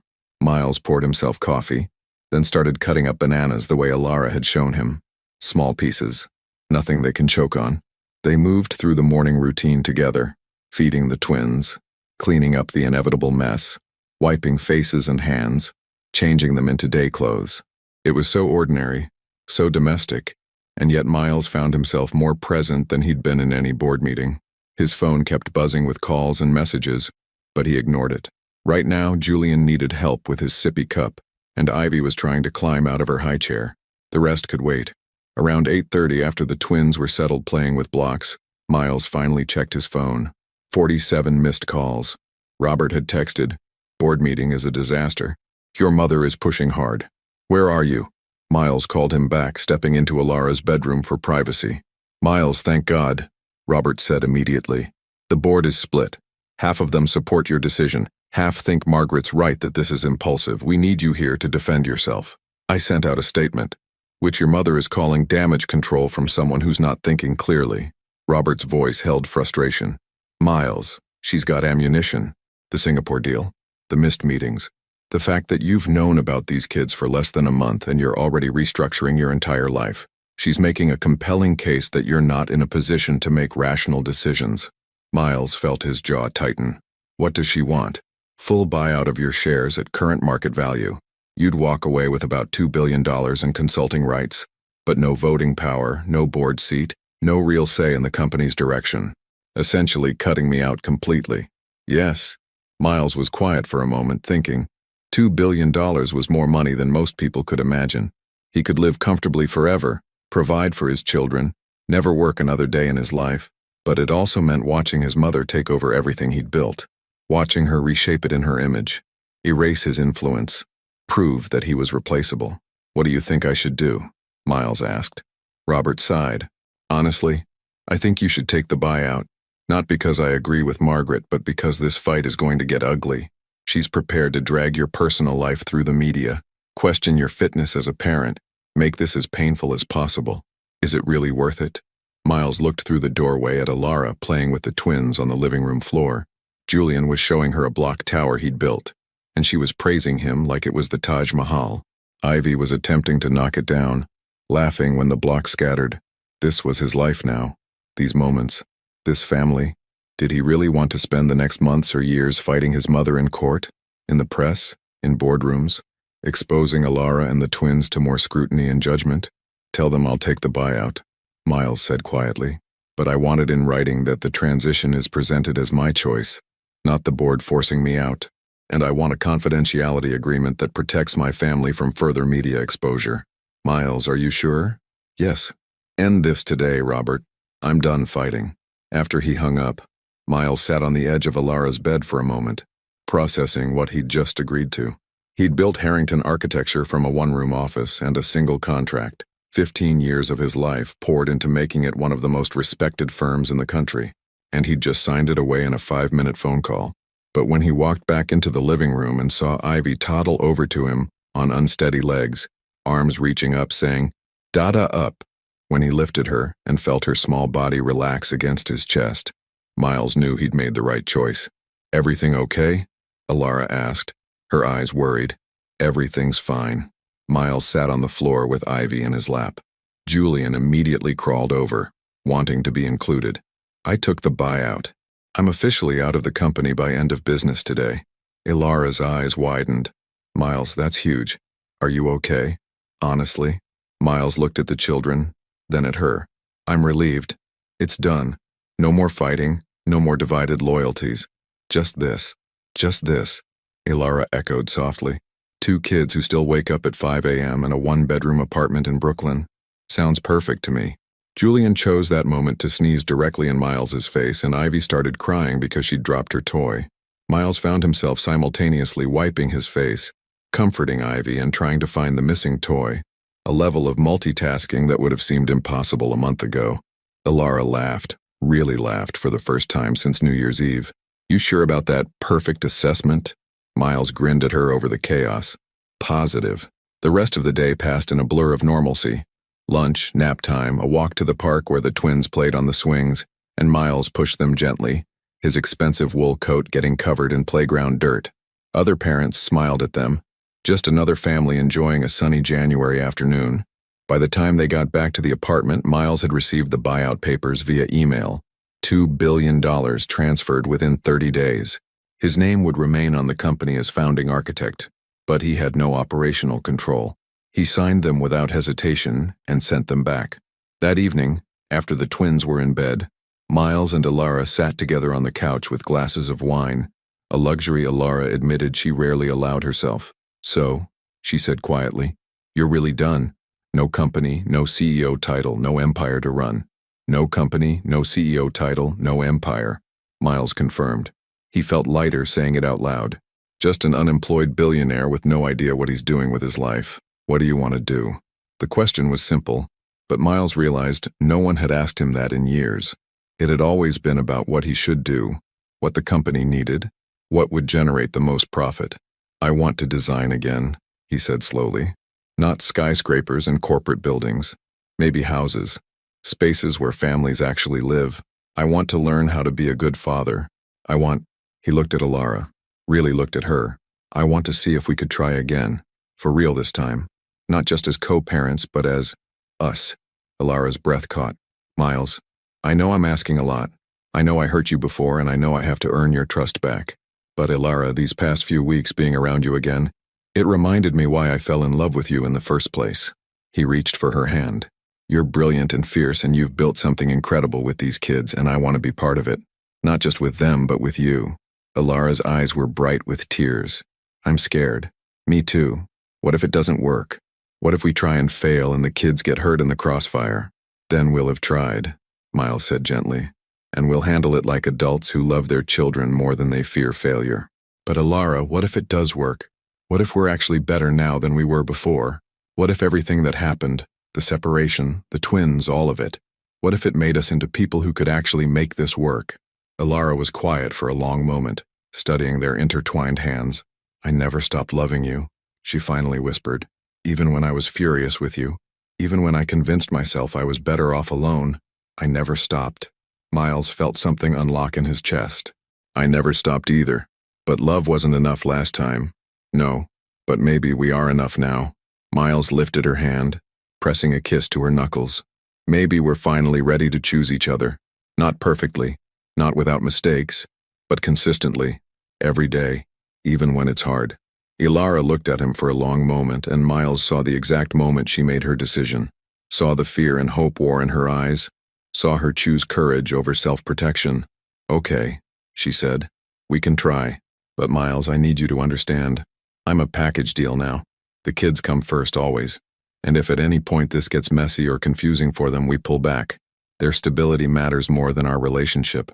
Agreed. And we go slow. No moving in together immediately. No rushing into making big declarations. We date. We figure out if this actually works in real life, not just in theory. Dating the mother of my children, Miles said, a smile tugging at his lips. That's a new one. Welcome to modern romance. Alara smiled back, but it was tentative, fragile. I'm serious, though. We take this one day at a time. One day at a time, Miles repeated. He leaned forward slowly, giving her time to pull away. When she didn't, he kissed her softly. The first kiss in over 2 years. It felt like coming home and starting something new all at the same time. When they pulled apart, Alara rested her forehead against his. What have we gotten ourselves into? No idea, Miles admitted. But I'm looking forward to finding out. They sat together on the couch, talking quietly about logistics and boundaries and what this new version of them might look like. It wasn't dramatic or passionate. It was practical and honest and real. Around 11, Miles's phone buzzed. A news alert. Margaret Harrington, named interim CEO of Harrington Architecture. He showed it to Alara, who winced. How does that feel? Miles thought about it. A month ago, it would have destroyed him. But now, like someone else's problem, he said honestly. Let her have it. I've got something better. As if on cue, crying erupted from the nursery. Ivy, having a nightmare. Alara started to get up, but Miles stopped her. I'll go. Finish your wine. He walked to the nursery and found Ivy standing in her crib, tears streaming down her face, reaching for him. Miles lifted her out, settling her against his chest, rubbing her back in small circles. Shh, baby girl. Dada's here. You're safe. Ivy's cries gradually subsided to hiccups, then to heavy breathing, as she relaxed against him. Miles sat in the rocking chair, holding his daughter, and thought about all the nights like this he'd missed. All the moments of comfort and connection he'd given up chasing success. But he was here now, and he wasn't going anywhere. When Ivy was fully asleep again, Miles laid her gently back in her crib, making sure her favorite blanket was within reach. He checked on Julian too, adjusting his elephant and pulling his covers up. When he came back to the living room, Ilara was watching him with an expression he couldn't quite read. "What?" he asked. "You're really good at that now," she said softly. "The dad thing. I have a good teacher," Miles repeated, sitting back down beside her. "And a strong motivation to get it right." Ilara leaned against his shoulder and they sat in comfortable silence, the apartment quiet except for the distant sounds of the city. "Miles?" Ilara said after a while. "Yeah? Thank you. For choosing us. For real this time." Miles pressed a kiss to her hair. "Thank you for giving me the chance." Outside, the city continued its endless motion. Deals being made, empires being built, lives being lived at breakneck speed. But inside Ilara's small Brooklyn apartment, time moved differently. Slower, richer, full of the small, beautiful moments that actually mattered. And for the first time in his adult life, Miles Harrington was exactly where he belonged. 3 months had passed since Miles signed away his company.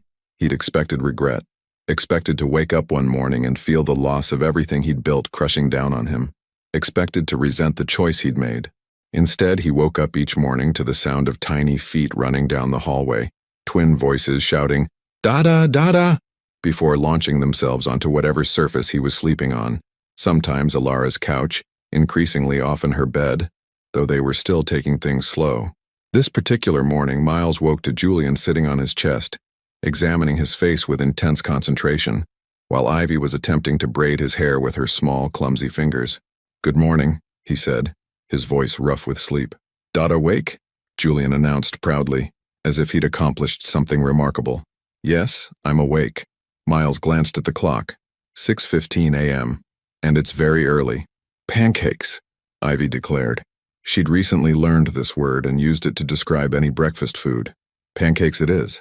He carried both twins to the kitchen, where Ilara was already making coffee, dressed in scrubs. She'd picked up extra shifts at the marketing firm lately, working on a major campaign that required long hours. "You don't have to make breakfast," she said, kissing his cheek in passing. "I can grab them something quick. I've got it. You're already running late." Miles had learned her schedule by heart. Which days she worked from home, which days she had to be in the office, which afternoons she had meetings that couldn't be interrupted. Ilara looked at him gratefully. "The meeting might run over. Can you handle pickup from daycare?" "Already on my calendar." Miles had gotten the twins into a small, highly rated daycare 3 mornings a week, partially to give them socialization, partially to give Ilara breaks she'd never allowed herself before. After Ilara left, Miles made actual pancakes. He'd learned to cook over the past months, another skill he'd never needed before, and settled the twins in their high chairs. Julian ate methodically, one piece at a time. Ivy smashed hers into abstract art before consuming any of it. "You're very creative," Miles told her seriously as she painted the tray with syrup. Ivy beamed at him. "Pretty?" His phone buzzed. A text from an unknown number. "Mr. Harrington, this is Bennett Cole from Architectural Digest. We're doing a feature on architects who've stepped away from corporate work to focus on residential design. Would you be interested in an interview?" Miles stared at the message. He'd quietly started taking on small residential projects, a renovation here, a custom home there. Nothing like the skyscrapers he'd designed before, but work that felt more meaningful. Families would live in these spaces, make memories in them. He replied, "Potentially. Send me details." After breakfast, Miles cleaned up, a task that now included wiping syrup off walls, floor, twins, and somehow the ceiling, and got both kids dressed. Julian wanted to wear his dinosaur shirt. Ivy insisted on a tutu over her leggings. Miles had learned not to fight these battles. Daycare drop-off went smoothly, though Julian clung a bit longer than usual at goodbye. "Dada come back?" "Always," Miles promised, kneeling to Julian's level. "I'll be here to pick you up after lunch." "Promise?" Something in Miles's chest tightened. Julian asked this every time now, as if he still couldn't quite believe Miles wouldn't disappear. "I promise, buddy. Cross my heart." Julian seemed satisfied with this, giving Miles a sticky kiss on the cheek before running off to join the other kids. With 3 hours of freedom, Miles headed to a coffee shop in Park Slope, where he'd been meeting with his new clients, a young couple expecting their first child, wanting to renovate a brownstone. But when he arrived, someone else was already sitting at his usual table, his mother. Miles froze in the doorway. They hadn't spoken since the buyout. He'd ignored her calls, deleted her emails, made it clear through lawyers that he wanted no contact. "Miles," Margaret said calmly, as if they'd had lunch together yesterday. "Sit down. We need to talk. I have nothing to say to you." "Then listen." Her voice held steel underneath the pleasant tone. 5 minutes. That's all I'm asking." Against his better judgment, Miles sat. But he didn't order coffee, didn't settle in. This wasn't a conversation. It was an ambush. "The company is struggling," Margaret said without preamble. "Since you left, we've lost 3 major clients. The Singapore group went with a competitor. 2 of our best architects quit to start their own firm. That's not my problem anymore." "Isn't it? You built Harrington Architecture, don't you care what happens to it?" Miles felt the manipulation clearly now. This was her strategy: appeal to his ego, his sense of responsibility, his attachment to what he'd created. "I care," he said evenly. "But I also know that companies evolve. New leadership means new direction. You'll figure it out." Margaret's jaw tightened. "We need you back, Miles. Not full-time, but as a consultant. Your name, your vision, your client relationships. The board is willing to offer—" "No, you haven't heard the offer." "I don't need to." Miles leaned forward. "I'm done, Mother. I've built a different life now, and I'm not sacrificing it for the company. Not for any amount of money or prestige or guilt you try to leverage. This is about that woman and those children." Margaret's carefully neutral mask slipped slightly. "You've known them for 3 months, Miles. 3 months, and you've thrown away 15 years of work." "I've known my children for 3 months. I've loved their mother for 6 years. Miles stood. "And I'm not throwing anything away. I'm choosing what actually matters. You're being naive.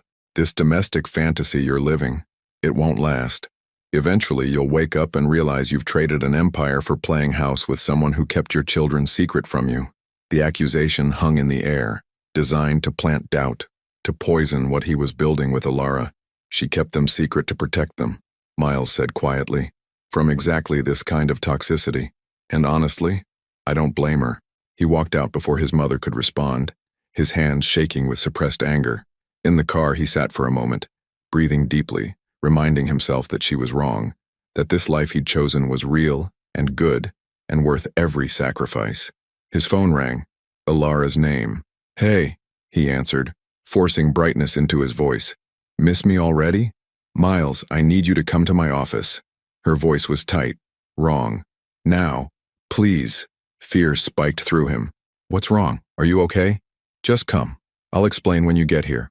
20 minutes later, Miles walked into the sleek Manhattan offices of Alara's marketing firm. The receptionist directed him to a conference room, where Alara sat with 2 people he didn't recognize, a man and woman both in expensive suits. "Miles, this is David and Jennifer Reeves." Alara's voice was eerily calm, but her hands were clenched in her lap. "They're attorneys." "Attorneys?" Miles looked between them, confused. "What's going on?" "Perhaps we should speak privately," David started, but Alara cut him off. "No, Miles needs to hear this." She looked at him, and Miles saw fear in her eyes. "They're here because someone filed a report with Child Protective Services, claiming that the twins are being endangered by having an unstable parent in their lives." The words didn't make sense at first. Miles just stared at her. "What?" "Someone, we don't know who yet, claimed that you've been exhibiting erratic behavior, that you're going through a mental health crisis, that allowing you unsupervised access to the children puts them at risk." Miles felt the ground shift under his feet. "That's insane. Who would—" But even as he asked, he knew. His mother. "CPS is required to investigate," Jennifer explained. "They'll be interviewing both of you, observing interactions with the children, checking the home environment. It's standard procedure when a report is filed." "This is retaliation," Miles said, anger flooding through him. "My mother is doing this because I won't come back to the company. If that's true, we'll prove it," David said. "But in the meantime, you need to be very careful. No outbursts, no confrontations. Everything you do will be scrutinized." Alara stood abruptly. "Can you give us a minute?" The attorneys left, and Alara turned to Miles with tears streaming down her face. "This is exactly what I was afraid of," she said. "This is why I didn't tell you in the first place. Because your life is complicated and public, and now my children, our children, are being investigated because someone wants to hurt you. Alara, I'm so sorry. I know it's not your fault. I know your mother is the one doing this. But Miles, they're going to come into my home, question how I parent, judge every choice I've made. And if they decide you're actually unstable, they could remove the twins. Do you understand that? They could take my babies away. Miles pulled her into his arms, feeling her shake with fear and fury. That won't happen. We'll prove this is malicious. We'll show them that the twins are healthy and safe and loved. Will we?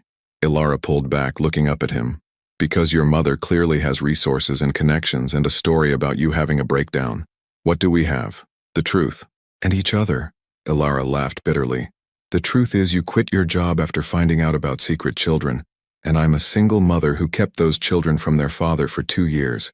We don't look great on paper, Miles. Then we make sure they see more than paper. They'll meet the twins, see how happy they are, they'll see us together, see that we're building something stable and healthy. And if that's not enough, Ilara's voice broke. If they decide Julian and Ivy would be better off in foster care while this is investigated, what then? Miles had no answer, because she was right to be terrified. CPS investigations could go wrong even when parents did everything right. And with his mother actively working against them, feeding false information, creating doubt. We fight, he said finally. Whatever it takes, we fight. Ilara nodded, wiping her tears. I need to pick up the twins early from daycare. The investigators want to observe them at home this afternoon. I'll come with you. Miles, maybe you shouldn't. I'm coming, he said firmly. I'm not hiding from this. If they want to investigate whether I'm fit to be in my children's lives, they can do it while I'm actively being their father. They drove to the daycare in tense silence, both lost in their own fears. When they arrived, the twins ran to them with uncomplicated joy, oblivious to the storm gathering around them. Dada, Mama! Julian showed them a painting he'd made, mostly handprints in primary colors. Look, it's beautiful, Miles said, kneeling to admire it properly. Should we hang it on the fridge? Yes. Julian's face lit up. Back at the apartment, Ilara tried to tidy up, but Miles stopped her. Let them see how we actually live. Trying to make it perfect will just make it look staged. So when the CPS investigator arrived, a woman named Lisa Torres with kind eyes and a notepad, she found a normal Brooklyn apartment with toys scattered on the floor, children's artwork on the walls, and 2 parents who were clearly exhausted but devoted. Lisa spent 3 hours with them. She watched Miles read to the twins, observed Ilara managing dinner prep while keeping both children entertained, asked questions about their routine, their medical care, their development. Mr. Harrington, Lisa said at one point, I understand you recently left your position as CEO of a major architecture firm. Can you tell me about that decision? Miles chose his words carefully. I discovered I had children I didn't know existed. That changed my priorities. I wanted to be present in their lives, which meant stepping back from work that required constant travel and availability. Some might say that's an extreme reaction to finding out about children you'd only just met. Some might, Miles agreed. But I'd say it's the only reasonable reaction. They're my kids. They deserve to have a father who chose them, not one who fit them in around his schedule. Lisa made notes, her expression neutral. And the relationship between you and Ms. Moore, how would you characterize it? Ilara answered this time. We're co-parenting, building a relationship, taking things slowly for the sake of the children. You were involved romantically in the past? Yes. We separated before I knew I was pregnant. Miles only found out about the twins on New Year's Eve. Why didn't you tell him sooner? The question hung in the air. Ilara glanced at Miles, then back at Lisa. Because I was afraid, she said honestly. Afraid he'd come back out of obligation rather than genuine desire. Afraid his complicated public life would disrupt the stable environment I was trying to create. Afraid of exactly this. People using my children as leverage in adult conflicts. Lisa's expression softened slightly. You understand that keeping a father from his children is serious? I do, and I'm not proud of that choice. But I made it believing it was best for them at the time. I was wrong. Miles has proven he's committed to being their father, and I'm grateful for that. After Lisa left, promising to file her report within a week, Miles and Ilara collapsed on the couch while the twins played quietly. How bad was that? Ilara asked. I don't know, Miles admitted. She seemed fair, but who knows what my mother has told them, what documentation she's provided. Ilara's phone buzzed. She looked at it and went pale. What? It's a message from someone at work. There's a photographer outside my building. They're asking employees about me, about the twins, about you. She looked up at Miles, fear stark in her eyes. This is going to get worse before it gets better, isn't it? Miles pulled her close. Probably, but we'll get through it. I'm scared, Miles. Not just for the CPS investigation. I'm scared of what your mother might do next, of what other ways she might try to hurt us to get to you. Then we need to be smarter than her, more prepared. An idea was forming in Miles's mind. What if we didn't wait for her next move? What if we went public ourselves? What do you mean? I mean we control the narrative, do an interview, tell our story, show people that we're not some scandal or crisis. We're just a family trying to make things work. Ilara considered this. That feels risky. More exposure, more scrutiny. Or it removes her power. She's counting on us hiding, on being ashamed or defensive. What if we're neither? Before Ilara could respond, Julian toddled over, climbing into Miles's lap. Dada sad? Miles looked down at his son's worried face and felt something settle in his chest. This little boy, who'd known him for only 3 months, could already read his emotions, cared when he was upset. That was real. That mattered more than any investigation or media story. Not sad, buddy, Miles said, kissing the top of Julian's head. Just thinking. But I'm okay now. Ivy came over too, not wanting to be left out, and suddenly both twins were piled in their parents' laps, the 4 of them tangled together on the worn couch. We're going to be okay, Ilara said quietly, and Miles wasn't sure if she was talking to him or to herself. Whatever happens, we're going to protect them. Always, Miles agreed. That night after the twins were asleep, Miles made a call. Bennett Cole, this is Miles Harrington. About that interview for Architectural Digest? I'm interested. But I want to talk about more than just architecture. I want to talk about family, about choices, about what really matters when you strip away all the prestige and success. Bennett was quiet for a moment. That's not what I expected. But yes, absolutely. When can we meet? Tomorrow. And Bennett? I want full editorial control over anything about my children. Their safety is non-negotiable. Understood. I'll send over the terms. Miles hung up and found Ilara watching him from the bedroom doorway. You're really doing this, she said. We're really doing this, he corrected. Together, if you're willing. Ilara was quiet for a long moment, then nodded. Okay, but Miles, if this backfires, if it makes things worse for the twins, then we pull back immediately. Their well-being comes first. Always. She moved to stand in front of him, placing her hands on his chest. I'm trusting you. With everything. Don't make me regret it. I won't, Miles promised. Not again. She kissed him then, deep and certain, and Miles felt the shift between them. They weren't just co-parents anymore, weren't just tentatively dating. They were partners, united against whatever came next. And whatever came next, they would face it together. Even if that meant going to war with one of the most powerful women in New York. Even if that meant putting their private life on display. Even if that meant risking everything they'd built. Because some things were worth fighting for. And Miles Harrington had finally figured out exactly what those things were. The Architectural Digest photographer positioned Miles and Ilara on the couch in her living room. The same couch where they'd had their first real conversation 3 months ago. Where they'd fought and reconciled and slowly rebuilt trust. Natural, the photographer coached. Just be yourselves. Miles glanced at Ilara, who looked nervous despite her calm exterior. She'd dressed carefully, not too casual, not too formal. Just a woman in her own home. The twins played nearby with blocks, supervised by a production assistant who'd promised to keep them out of frame unless explicitly permitted.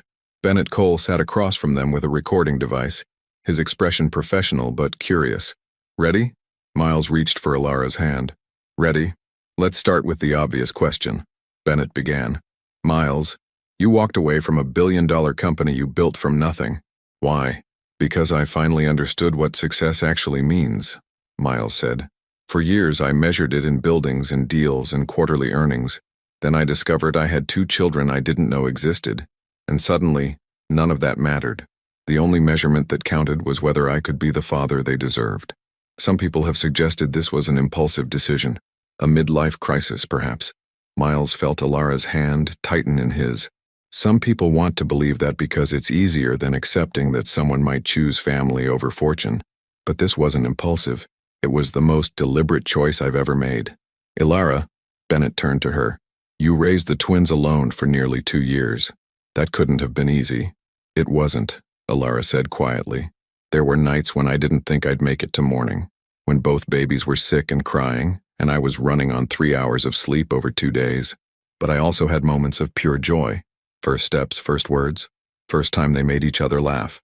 I wouldn't trade those moments for anything. Why didn't you tell Miles about the pregnancy? This was the question they'd prepared for, but it still hurt to answer.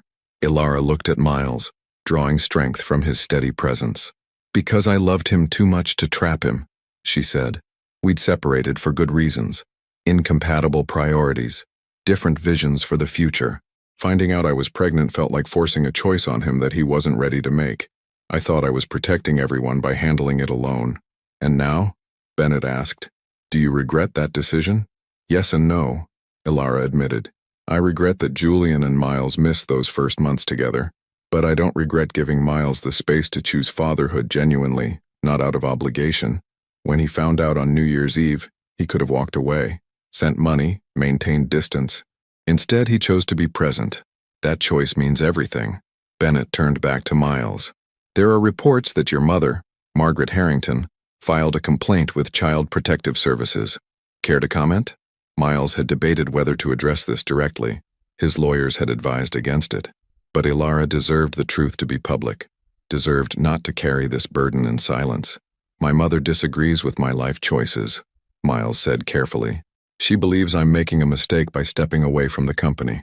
The CPS complaint is her attempt to force me back by threatening what matters most to me, my children's safety and Ilara's peace of mind. That's a serious accusation. It's the truth, and I'm not afraid to say it publicly because I'm not ashamed of my choices. I'm proud of the life we're building. Proud of the father I'm becoming. If that makes me unstable in her eyes, so be it. Ilara spoke up. The investigator came to our home. She saw 2 happy, healthy children in a loving environment. That's the reality, regardless of what narratives people want to create. Speaking of narratives, Bennett said, you two are clearly more than just co-parents now. Miles and Ilara exchanged glances. They'd agreed to be honest, but this felt vulnerable in a different way. We're figuring it out, Ilara said. We loved each other before, separated for good reasons, and now we're trying to build something better, something that accounts for who we are now, not who we were. Is marriage in the future? Maybe, Miles said, but we're not rushing. We have time to do this right. The interview continued for another hour, covering Miles's new architectural work, Ilara's career, their daily routine with the twins. By the end, even Bennett looked moved. This is going to be a powerful piece, he said as they wrapped up. Thank you for being so open. After the crew left, Miles and Ilara sat in the quiet apartment, the twins napping in the other room. That felt terrifying, Ilara admitted. But necessary, Miles said. Now the story is ours, not hers. His phone rang. Robert Chen. Miles, have you seen the news? What news? Your mother just held a press conference. She's claiming you're having a breakdown, that you've become obsessed with playing family to the detriment of your mental health. She's got statements from former colleagues, documentation of missed meetings, everything. Miles felt cold fury settle over him. She's escalating. She's trying to force your hand before your interview publishes. Miles, this is bad. She's got major outlets running with it. Miles hung up and pulled up his newsfeed. There it was. Concerns mount over Miles Harrington's mental state. Family members seek intervention. The articles painted him as unstable, obsessive, potentially dangerous. His mother had given interviews expressing deep concern for his well-being and worry about the children's safety. Ilara read over his shoulder, her face draining of color. She's trying to destroy you. She's trying to destroy us, Miles corrected. But she's too late. He called Bennett. How fast can you publish? We were planning on next month's issue. Publish it now. Online. Today if possible. I'll waive all review rights.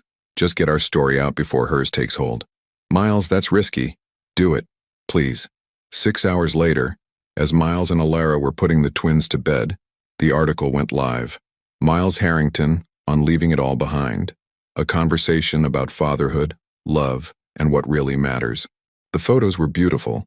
Miles reading to Julian, Ilara laughing with Ivy, all 4 of them tangled together on the couch.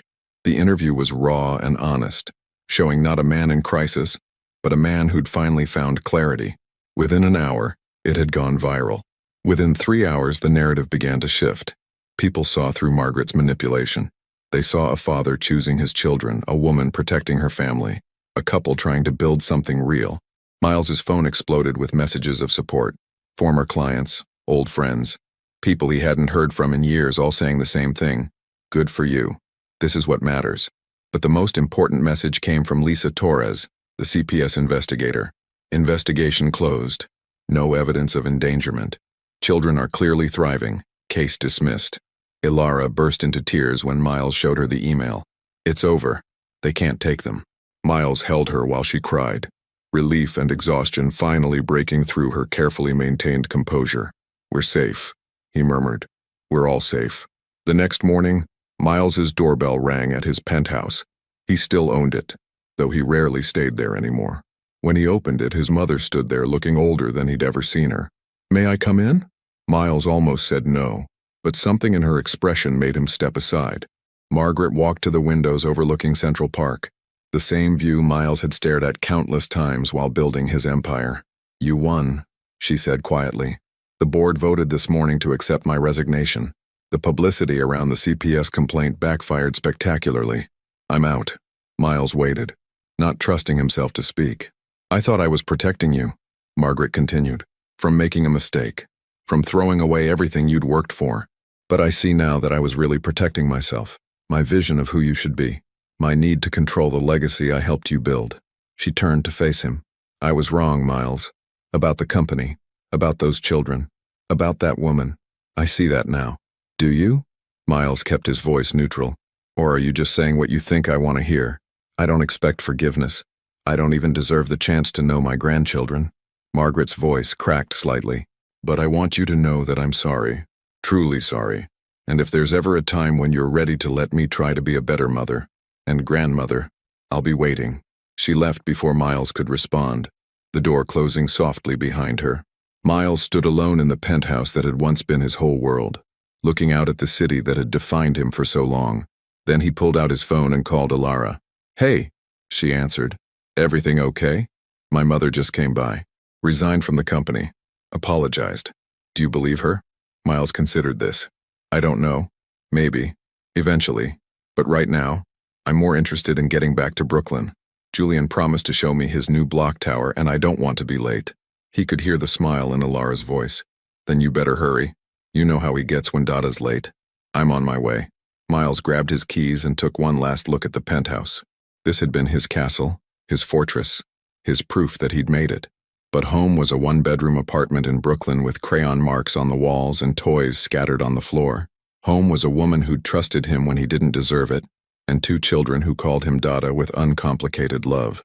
Home was exactly where he was going. And this time, Miles Harrington knew he'd never lose his way again. 6 months after the Architectural Digest interview published, Miles stood in the backyard of the house he'd been renovating for the past 4 months. Not a mansion, not a penthouse, just a 3-bedroom craftsman in Park Slope with a small yard, good schools nearby and enough space for a family to grow. He'd designed every detail himself. The open kitchen where Ilara could cook while watching the twins play, the nursery with built-in bookshelves and a reading nook, the office where he could work on residential projects while still being present. Most importantly, the master bedroom had an ensuite bathroom, which meant Ilara wouldn't have to share with the twins anymore. Dada, look! Julian's voice called from across the yard. Miles turned to see his son pointing at a butterfly that had landed on the newly planted flowers. I see it, buddy. It's beautiful. Ivy ran over, wanting to chase the butterfly, but Miles caught her gently. Let's watch instead of chasing. See how pretty it is? Ivy studied the butterfly with serious concentration, then looked up at Miles. We be quiet? Very quiet, Miles confirmed. It was these moments, small, ordinary, perfect, that Miles had come to treasure most. Not the grand gestures or dramatic revelations, but the simple act of teaching his daughter to appreciate beauty without destroying it. Ilara emerged from the house carrying lemonade and sandwiches.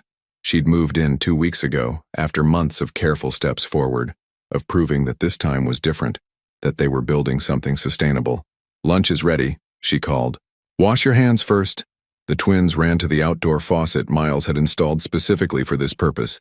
Sticky hands after playing in the yard had become a daily occurrence.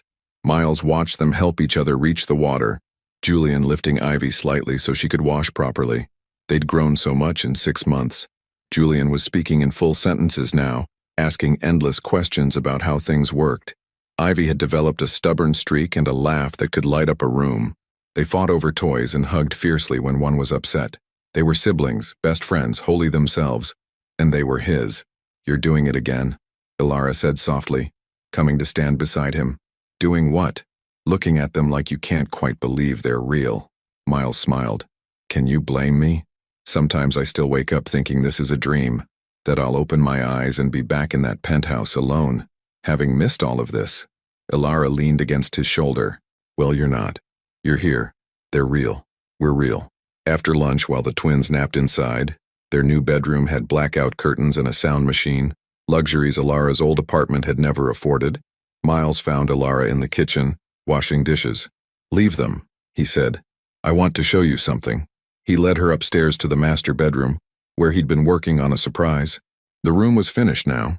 Creamy walls, large windows overlooking the backyard, a king-sized bed that looked impossibly inviting after months of squeezing into Ilara's full size. But it was the wall opposite the bed that Miles was most proud of. He'd created a gallery wall of photos from the past 6 months.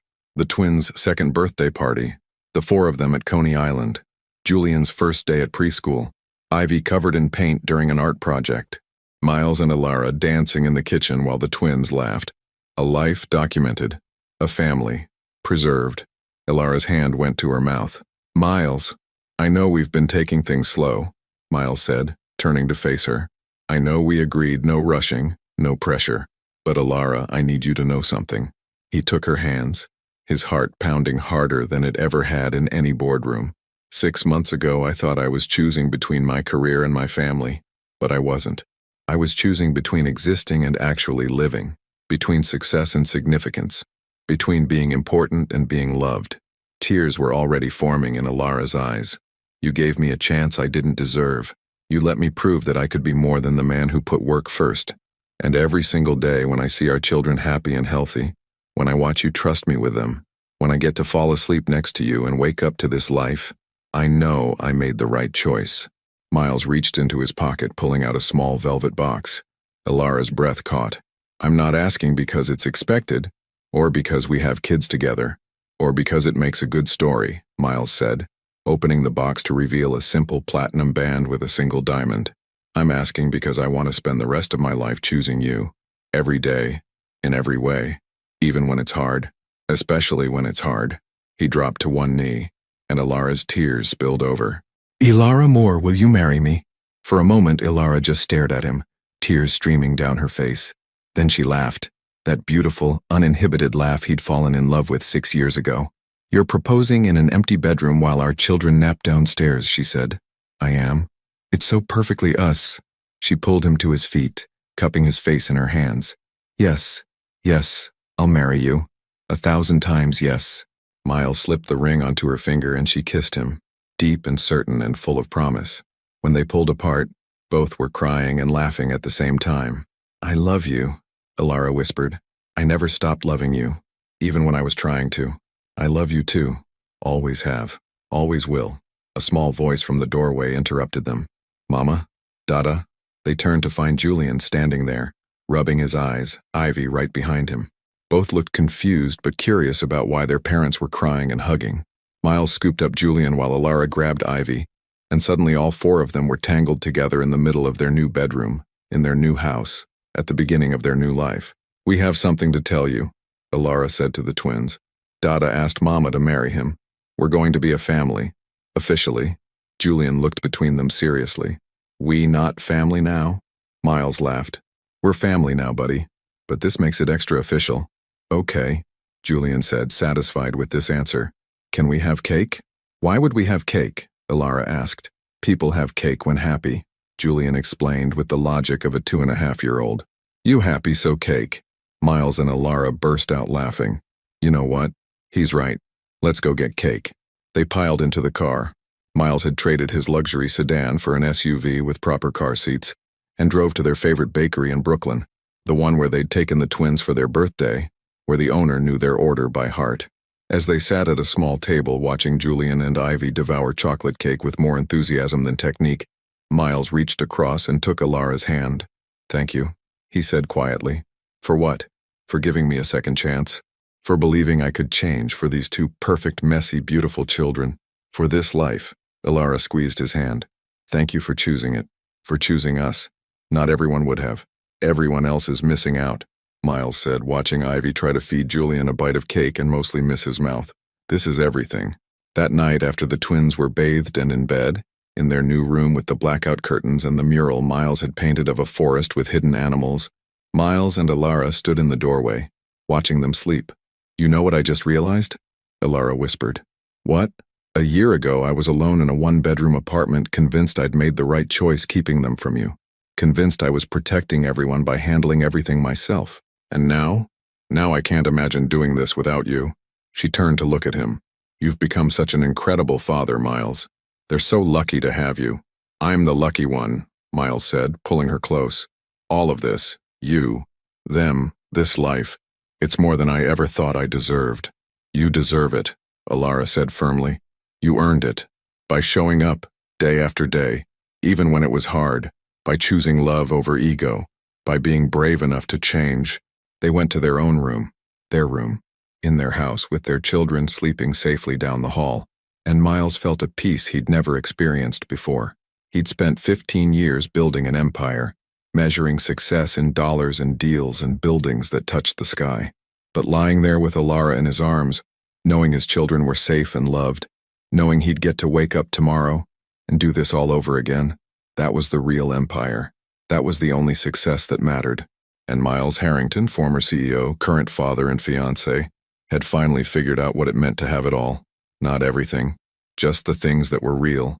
Just the things that would last. Just love. 5 years later, Miles stood in the backyard of their Park Slope house.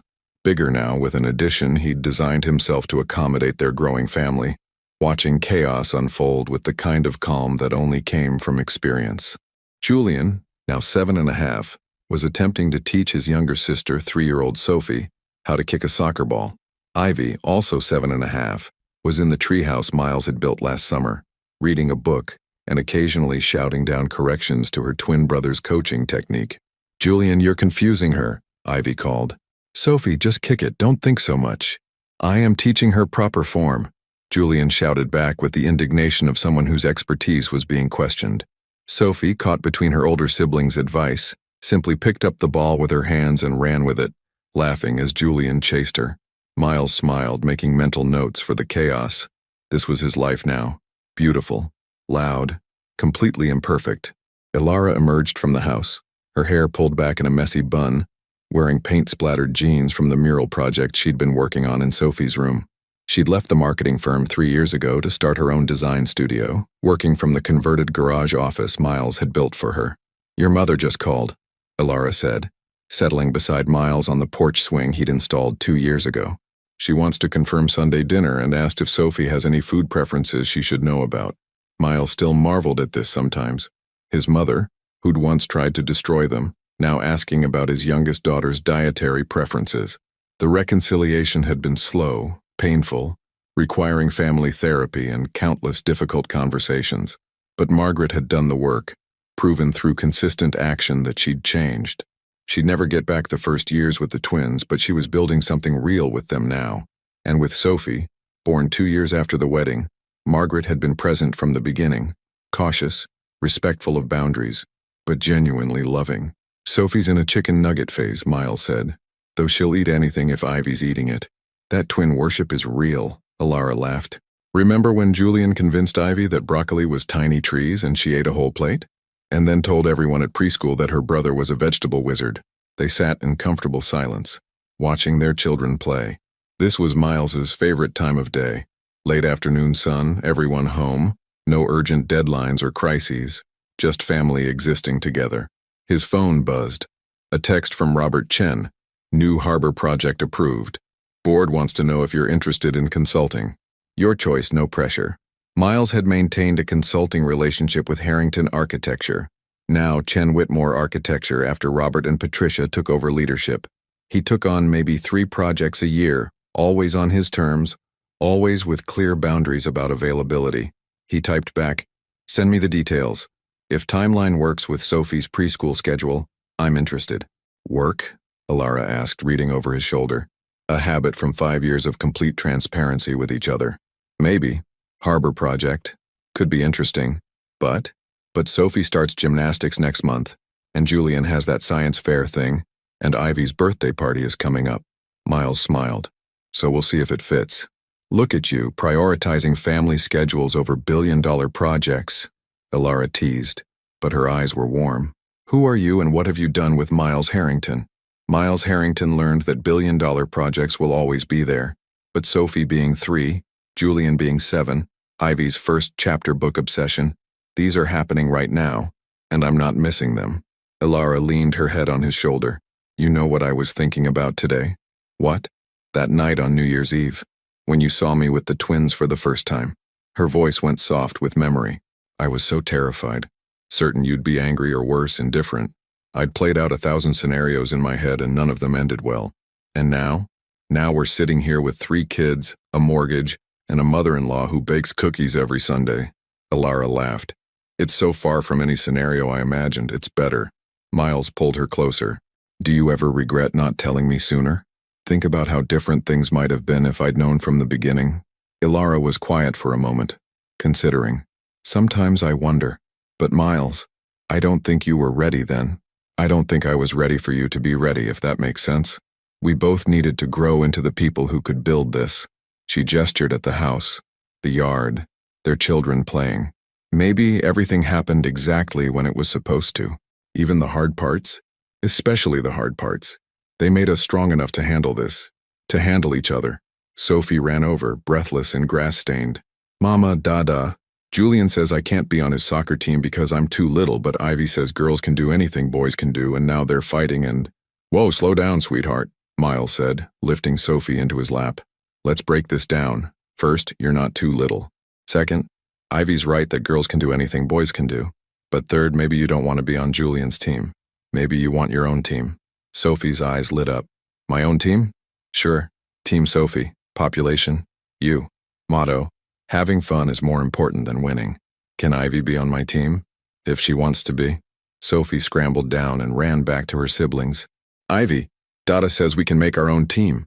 Miles and Elara watched as their 3 children immediately began planning Team Sophie and Ivy, with Julian reluctantly agreeing to be the opposing force they'd practice against. You're good at that, Elara observed. At what? At seeing what they need before they know they need it. At making them feel heard without fixing everything for them. I learned from the best, Miles said, squeezing her hand. You've been doing that for them since before I even knew they existed. As the sun began to set, painting the sky in shades of orange and pink, the family moved inside for dinner. It was chaotic. Sophie spilled her milk. Julian and Ivy argued about whose turn it was to pick the dinner conversation topic. The dog, a rescue they'd adopted last year, stole food off plates when no one was looking. It was messy and loud, and nothing like the quiet, controlled life Miles had once lived. It was perfect. Later, after all 3 children were bathed and in bed, a process that now took both parents working in tandem, Miles and Elara collapsed on their couch. 3 kids is no joke, Elara said, her head in Miles's lap. Remember when we thought 2 was hard? We were so naive, Miles agreed, running his fingers through her hair.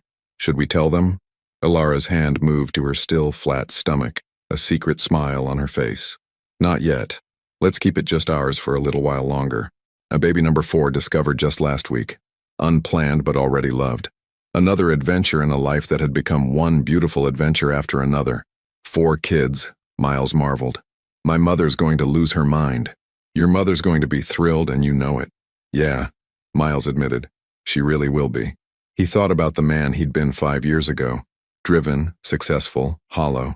That man had measured his worth in buildings and bank accounts, had believed that vulnerability was weakness, and that love was a distraction from real achievement.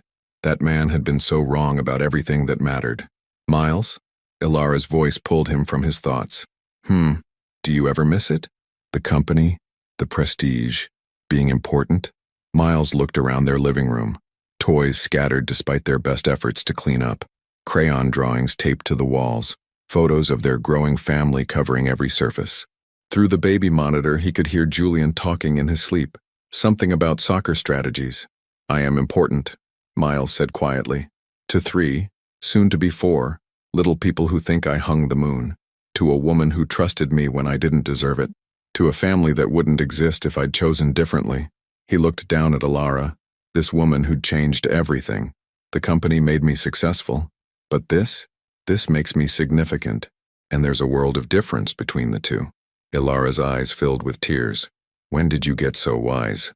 When I finally started paying attention to what actually mattered. He leaned down to kiss her. Best decision I ever made. Outside, the city continued its endless rhythm. Deals were being made. Empires built. Ambitious people climbing toward success. Inside this house in Park Slope, Miles Harrington had already found everything worth having.